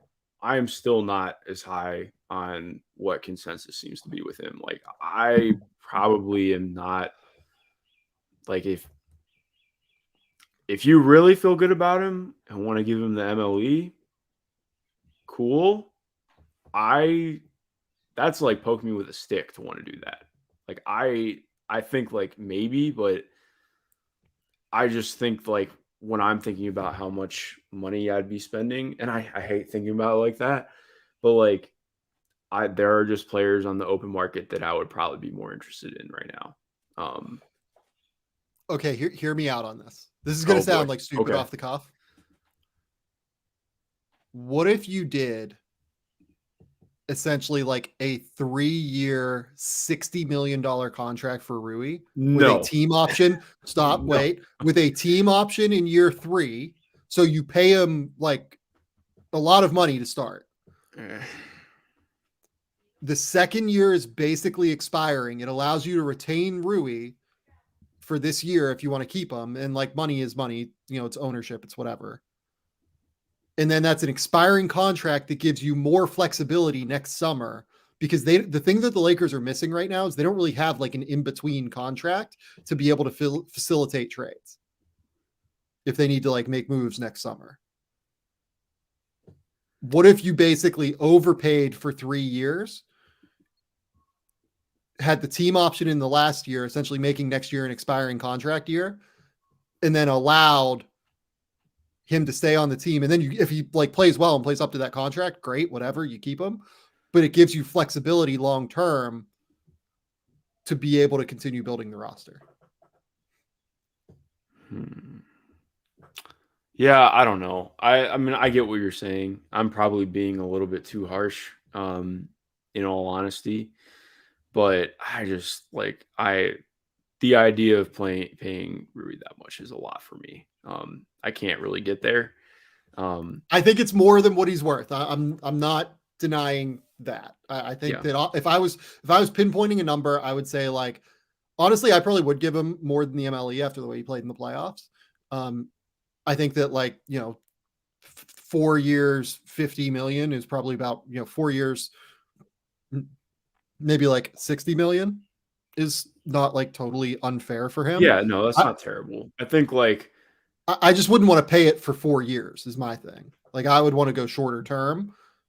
And I think that if you overpay for the shorter term, there's actually like some real flexibility that doing so and structuring it properly like allows you.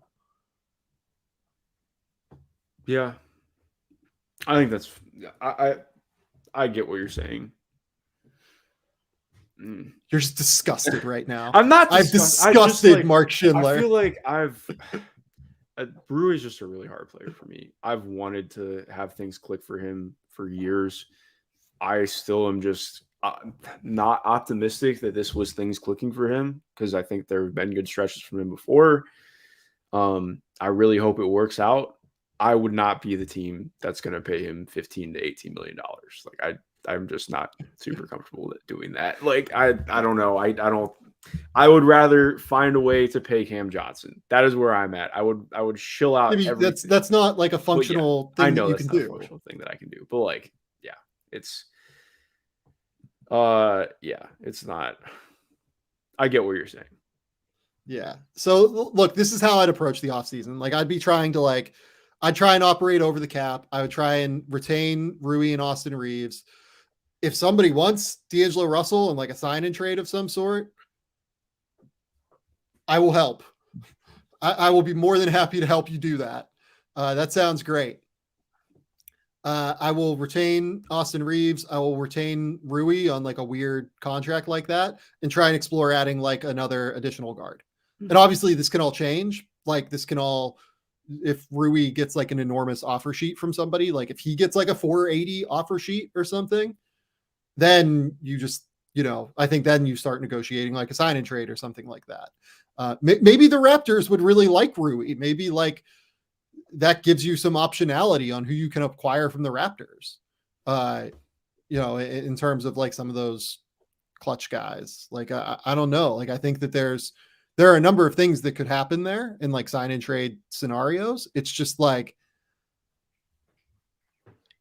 I think it's going to be a little bit harder than people think for the Lakers to do anything other than like retain this roster and then like try and like execute sign and trade capabilities basically. Mm-hmm. No, that's fair. I know what you're saying. Yeah. Yeah. Okay. Celtics Heat. Do you have any quick thoughts? It was good to see this Celtics put together a solid basketball game last night. I think that's my main takeaway point blank. Like, I think it's been very rough to watch them in this series. I think just to make it more positive, like I am so amazed with Jimmy Butler, man. Like he didn't even like go crazy the other night. Like, obviously, like, not to take away, like, just to make this all about the Heat after the Celtics won the other night, but like, he's unreal. Like, my dad doesn't really watch that much basketball. Like, he'll watch like one game a week with me or something like that. And I'll never forget, I was sitting and watching the game against the Bucks where he had like 30 points in the second half, just went absolutely nuclear, and they torched the Bucks down the stretch. And my dad like turned and looked at me, like, I think the Heat might be, I mean, not the Heat, I think like Jimmy Butler might be like one of the best playoff players I've ever seen. I was like, yeah, you're not wrong. And it's just watching, like, I don't know how to explain it to people. Like, it's just, he is an aggressive player by nature already in what he does as an attacker, but like what he does ramping up in the postseason to hit that extra note is just mind-boggling. I still like, I don't mean to be unfair. I think this is done in 5 still. I'm very much of the opinion that the Heat are winning this next game. With the Celtics, my biggest issue has been just, I mean, their defense has been kind of a mess for me. It was better in this last game, to be fair, but like, I think everybody keeps pointing out the offense, and that's totally fair. I get it. My biggest thing just from this year to last year, like, Al Horford's drop off on that end has really hurt them. And I love Al. Like, Al, I'm going to cry when the dude retires, but he is not the super switchable big that he could be at times last year. I think he can do it for stretches, but he can't do it as much as they've needed him to. Robert Williams III, they just haven't really quite been able to get back to what they had with him last year on either end of the court. That's really hurt them. And I think, like, overall, they're like, I mean, watching Duncan Robinson, like, just basically dribble drive, like, it wasn't like he was like straight up just denying screens and attacking the defense. And part of that was, I mean, that they were just playing with an insane level of confidence in that game. I just don't think that the Celtics have the level of versatility that they need to win this series. I do think like a lot of it goes on to coaching, but I think so much has been made of like, this is the same team as last year, blah, blah, blah. I'm like, it's not. Like, even like Grant Williams is taking a step back from where he was at last year. It's just in a weird spot for me. Like, I think that it's still a very good team, and I think too much has been made of Celtics suck rather than the Heat have been just playing incredibly well. Like, they finally found all these gears and clicked right, and that's just such a hard team to play against.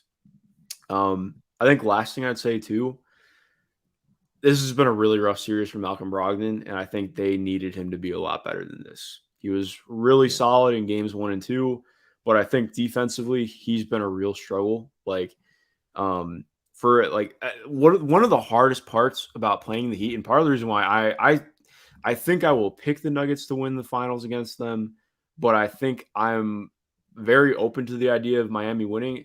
If you do not have like almost every player on the court capable of navigating a screen, you're going to get this. You're going to struggle so much because like their stuff is rarely built out of, we have a guy who is getting into the paint just at will. It's more, okay, how can we get you moving side to side and get you tripping up over yourself? Because that's how we're getting downhill and that's how we're opening stuff up.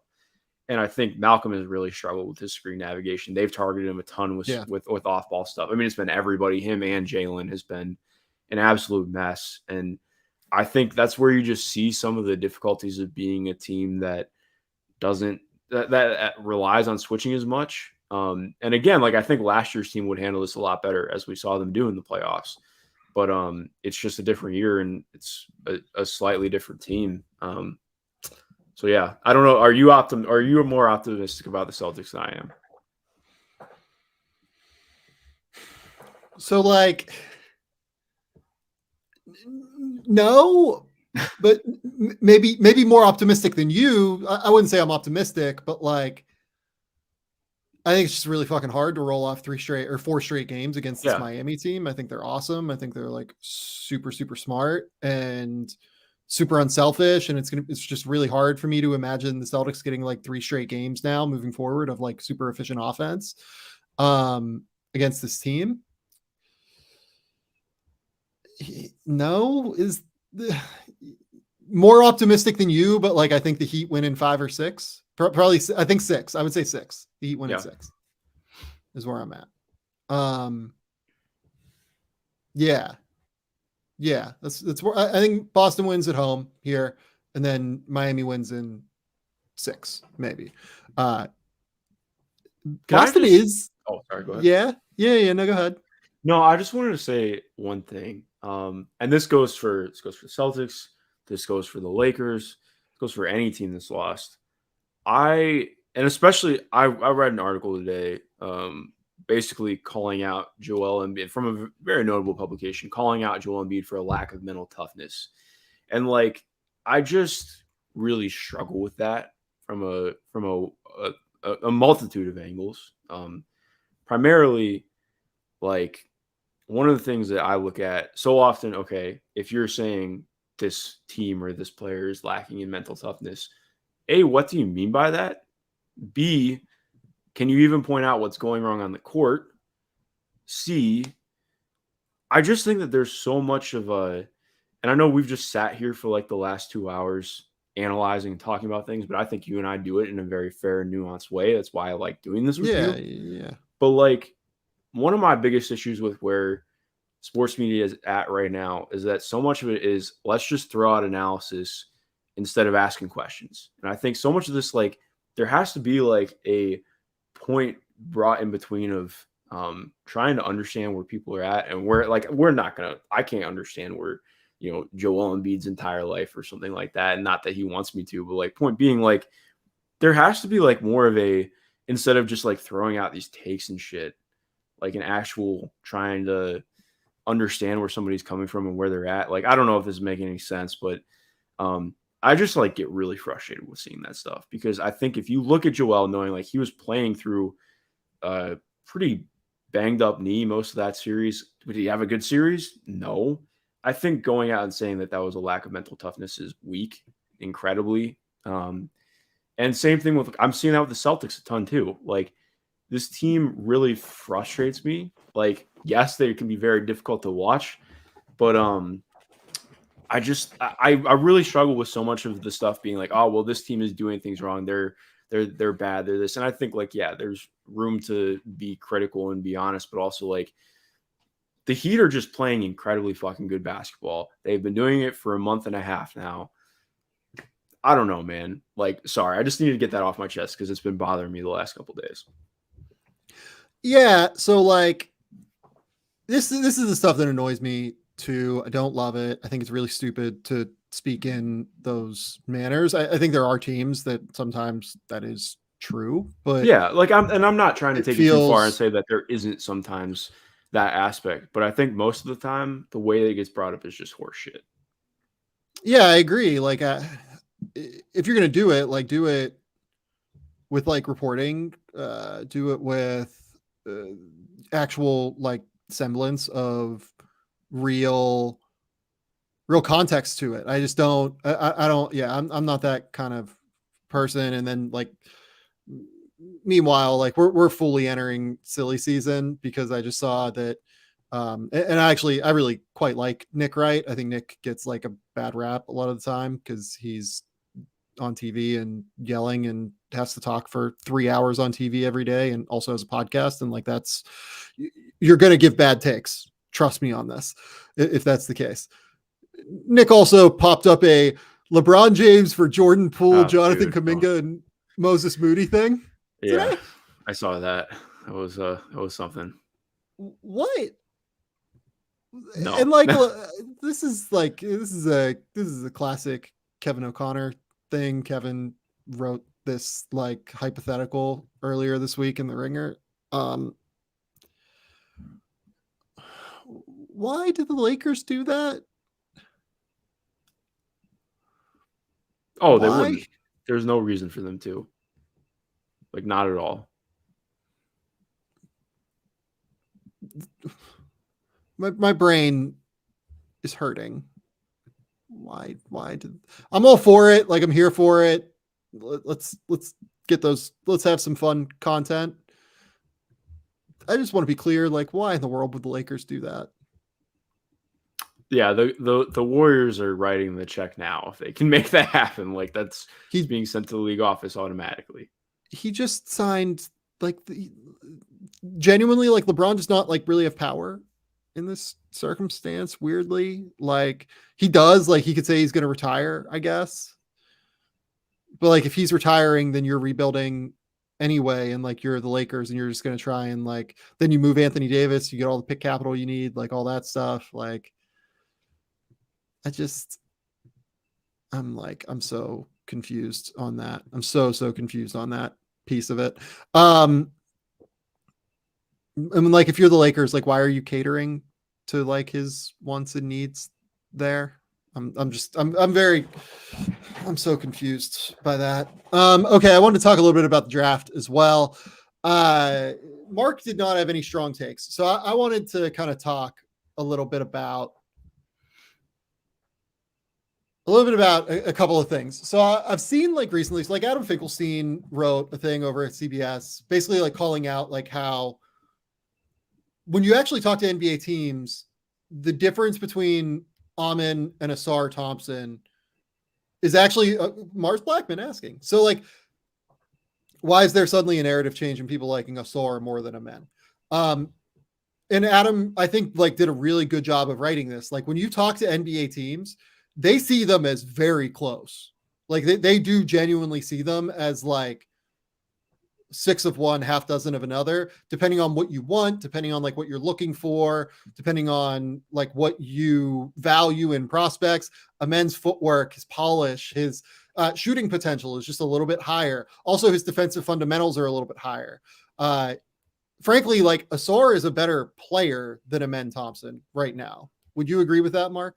Yeah, 100%. And I think like yeah, he is.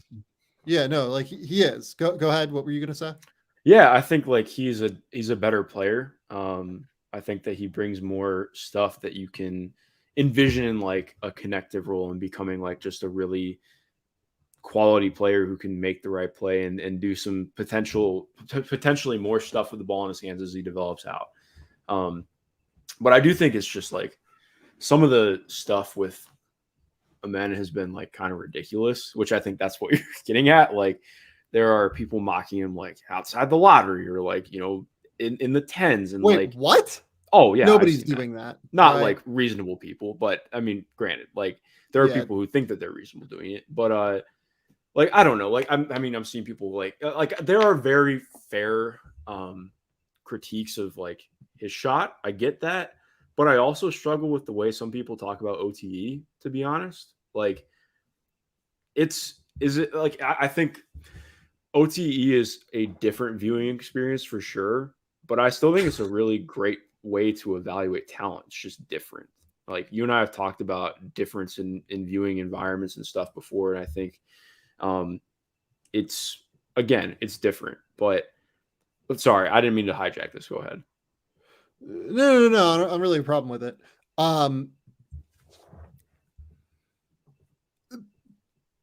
It's just weird to me that people are doing this now, I guess. Like, why are you making this shift now? Because you're not watching. Sorry, but like we have a lot of tape on Amen and Asar Thompson. Like, and I'm all for like going through doing deep dives after the season, like understanding it. I do it like all the time. Like I just did it with like Adama Sanogo, right? Like I finally did this Sanogo deep dive and I was like, you know what? Like I probably would like take this guy like in the top 50. He's like a borderline guarantee 2-way guy for me. Like I'm pretty in. Like his I'm intrigued by him. Yeah. His touch is insane. I think he's a better defender than what people think, etc. But like we've seen a lot of Amen and Asar Thompson at this point. And I don't understand why now with a lot of it, I guess is my point. Like I think Asar is a better player than Amen Thompson as of this moment. The thing is that if you're buying into Amen Thompson at all, and you have at any point, you're buying into the idea of him being like this incredible nuclear athlete that like is genuinely a top 1% of the NBA athlete. Right. And can just make things happen in transition, could make things happen and get better defensive fundamentals and like everything like that, right? Here's the other thing, like Asar isn't that much better of a shooter. Like I get that there are flashes here. I get that like we've seen some real like growth from him in a way that we haven't necessarily seen from Amen at this point yet? Is it genuinely just because we, like you said, like we haven't seen them in a while and like people are like overthinking this a little bit? Like what are Yeah, I mean, I think it's that. Like, and I'm not trying to be unfair and overly critical, but I just like we know what the concerns are with the shooting and stuff. But I think it's one of the things that I just struggle with every year. I feel like there's just like no accounting for what past guys looked like. And to be fair, like LaMelo's shot looked a million times better than where the Thompsons are at right now. But I think there were massive concerns about him. Like, and I think to be fair, a lot of the concerns over LaMelo were kind of a crock of shit as far as I'm concerned. Because it was the same thing. Like, oh, he's playing in this league. Like, blah, blah, blah, this league sucks. Like, how can we possibly evaluate this? I'm like, okay, how dare you people just watch the basketball and pull your head out of your ass, please. I'm sorry, but like, if you actually think that you're a scout, then you're just gonna watch the fucking basketball. Respectfully. But like, I think like it's just people are just trying to nitpick things way to death in a way that's not necessary. Like, because I think to me it's okay, yes, we know the shot needs to improve. Have you ever seen anybody with that kind of like flexibility and fluidity as a ball handler before, like in that kind of package? Because it's like that's the stuff I look at. I'm just like, and with that level of explosiveness, like it's like it's not just like I can body get control in there. It's like it's everything. Yeah. And like, okay, that's why he's up there. That's why I look at him ahead of Vasor, because like that's the stuff that I lose 45 games or more for, because like shit, maybe we get that thing that unlocks this other thing for us if we can develop it. And that's the point. Like that's, you draft in the top 10 so that you can develop guys to become these players so that you don't have to draft in the top 10 anymore. Like, I don't know. Like it's just that it has been aggravating. So I'm there with you. I'm just confused on the why now. Like why is this narrative shift happening now? As far as I know, the people that are doing this have not seen Amen and Asor like in a workout, right? And they're probably just doing it based off of like the little clips that are coming out and things like that. So why now? Like the OTE season ended months ago, right? What I'd be genuinely curious, like what is making this shift happen? I'm just like a little bit confused. Again, I do think that I want to be very clear about this. Like I said at the top with like what Finkelstein wrote, I think Adam's 100% right about this. It has been much, much, much closer for NBA teams throughout the year than what like the consensus is of Amen Thompson over Asor. Teams think they're very close. I have had Amen over Asor because I think Amen is like, a top 1% athlete. I think Asor is like a top 6% athlete or 7% athlete in the NBA. Mm-hmm. And like, I would rather take the flyer on like the top 1%. Right. But I've been there the whole year. Like I've said that like Amen, like Asor is more polished and like, frankly, a better basketball player right now than Amen. You're not, I just don't know why now. I don't know why now is the thing. Yeah, no, I agree with that. That's why I'm like a little bit confused about this whole thing. Okay. So, and I'm still Amen. Like Amen will be like the number 4 player on my board. I think I have Asor at 6 or 7 right now. I really like Asor. I think he's absolutely tremendous. Very real potential all-star upside. I think I would have him at number 6 personally right now. But the only reason I have a guy between them is that Cam Whitmore is also like a top 2% athlete in, as a draft prospect. And like will enter the NBA as like a top 2% athlete and also has like this intersection of strength and explosiveness that's like very real. So 4 to 6 is like all kind of a tier for me. 4 to 5, 4 to 6. The second thing I want to bring up is how much Omax Prosper have you watched? Because this is why I wore the Marquette hoodie today. I have not watched anything since the season, so I probably watched 10 or 11 games of him. Okay, so I want to run a crazy hot take by you.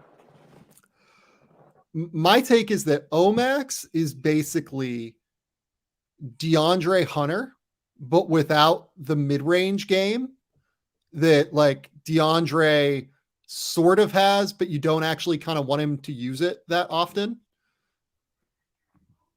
Period. Thoughts? Oh, he's not DeAndre Hunter. No, like I get what you're saying. Interesting. I'm trying to. Do you feel better about his shot than you did about DeAndre?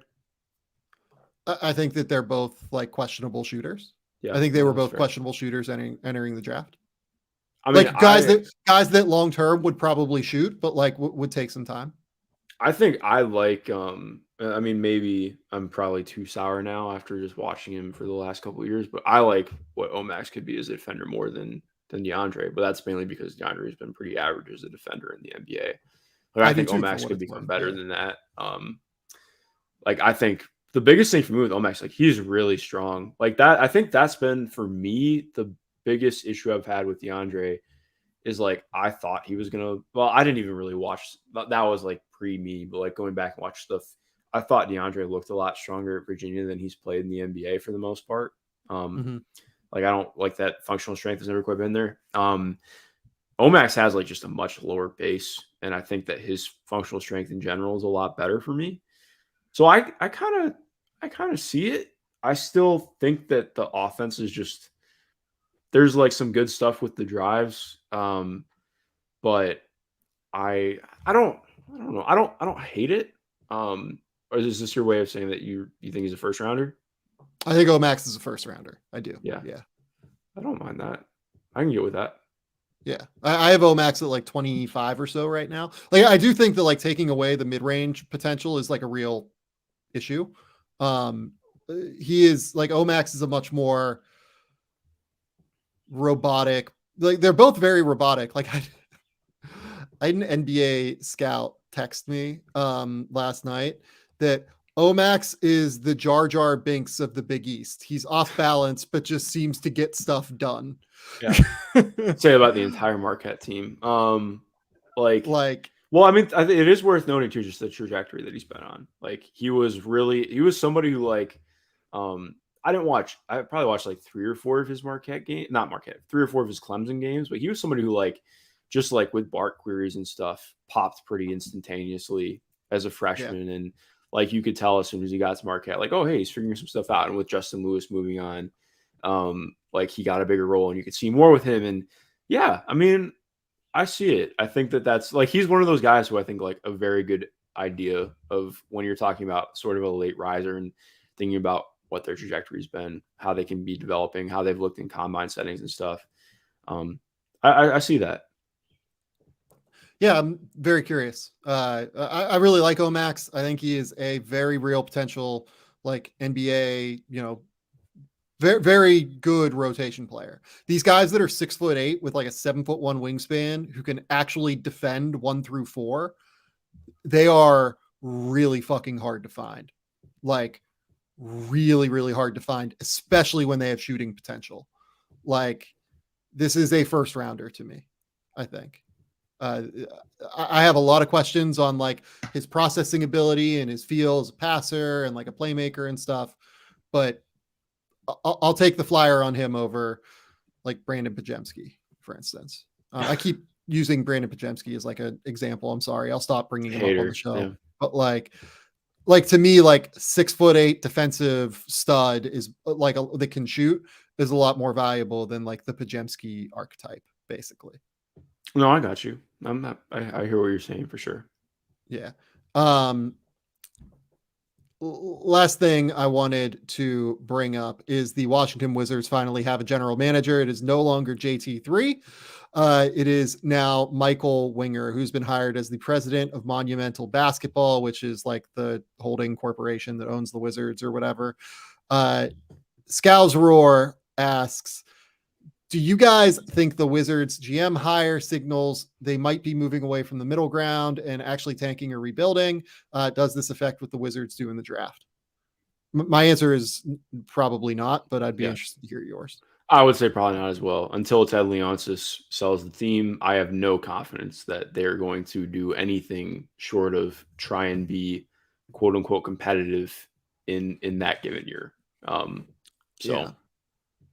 Yeah, like I don't know about like until he sells the team. I just think that like it's unless he has like an act of God changes his ways of viewing basketball, but yeah, like to me it's like if he needs, it's a Ted decision, it's not a like president of basketball ops decision. Yeah, and he might make a change at some point, he might feel differently at some point, but that's what it would be. I think it'd be that more than this specific GM hire. Maybe that's a part of this GM hire is that, but like at the end of the day, to me, it's a Leonsis decision to move these guys.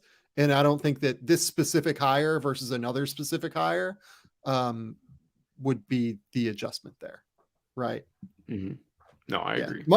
By the way, Michael Winger, like super well respected, has been in a bunch of like really smart front offices, was with Oklahoma City with Sam Hinkie, was with obviously the Clippers as their general manager under Lawrence Frank.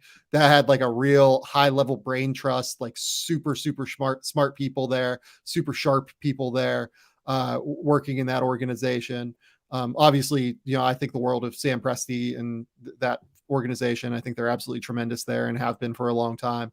So his pedigree is absolutely incredible, really thought of highly in NBA circles. So look, I think this is as good of a hire as you're going to get for a first time GM at the end of the day.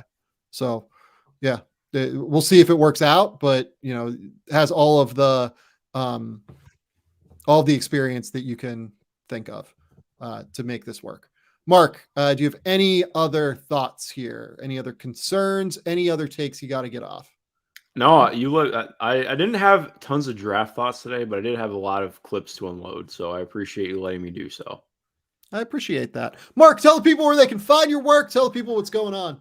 Yeah, you can find me on Twitter at MG_Schindler. I have a Patreon that I would appreciate you subscribing to if you have the means to do so. That really helps me, especially in the midst of moving to Atlanta right now. I'll be house hunting the next week and a half while I also cover a shit ton of basketball. So it'll be good. But yeah, that's where you can find me. That is correct. Go to The Athletic, keep me employed over there. Go to this podcast and continue to listen to it. Go to the YouTube channel, Game Theory Podcast with Sam Vecini. Go subscribe on Apple, Spotify, Google Play, everything you can to support the show. Hit a like button on this YouTube stream if you're watching on YouTube, or if you do watch it on YouTube. That's about it. We will be back later this week with more, probably after we know what the finals are. Maybe I'm like in the middle of draft guide stuff right now, so we're probably going to do 3 times this week, and then it's going to be pretty wild. So keep it locked here. But until next time, we will talk soon.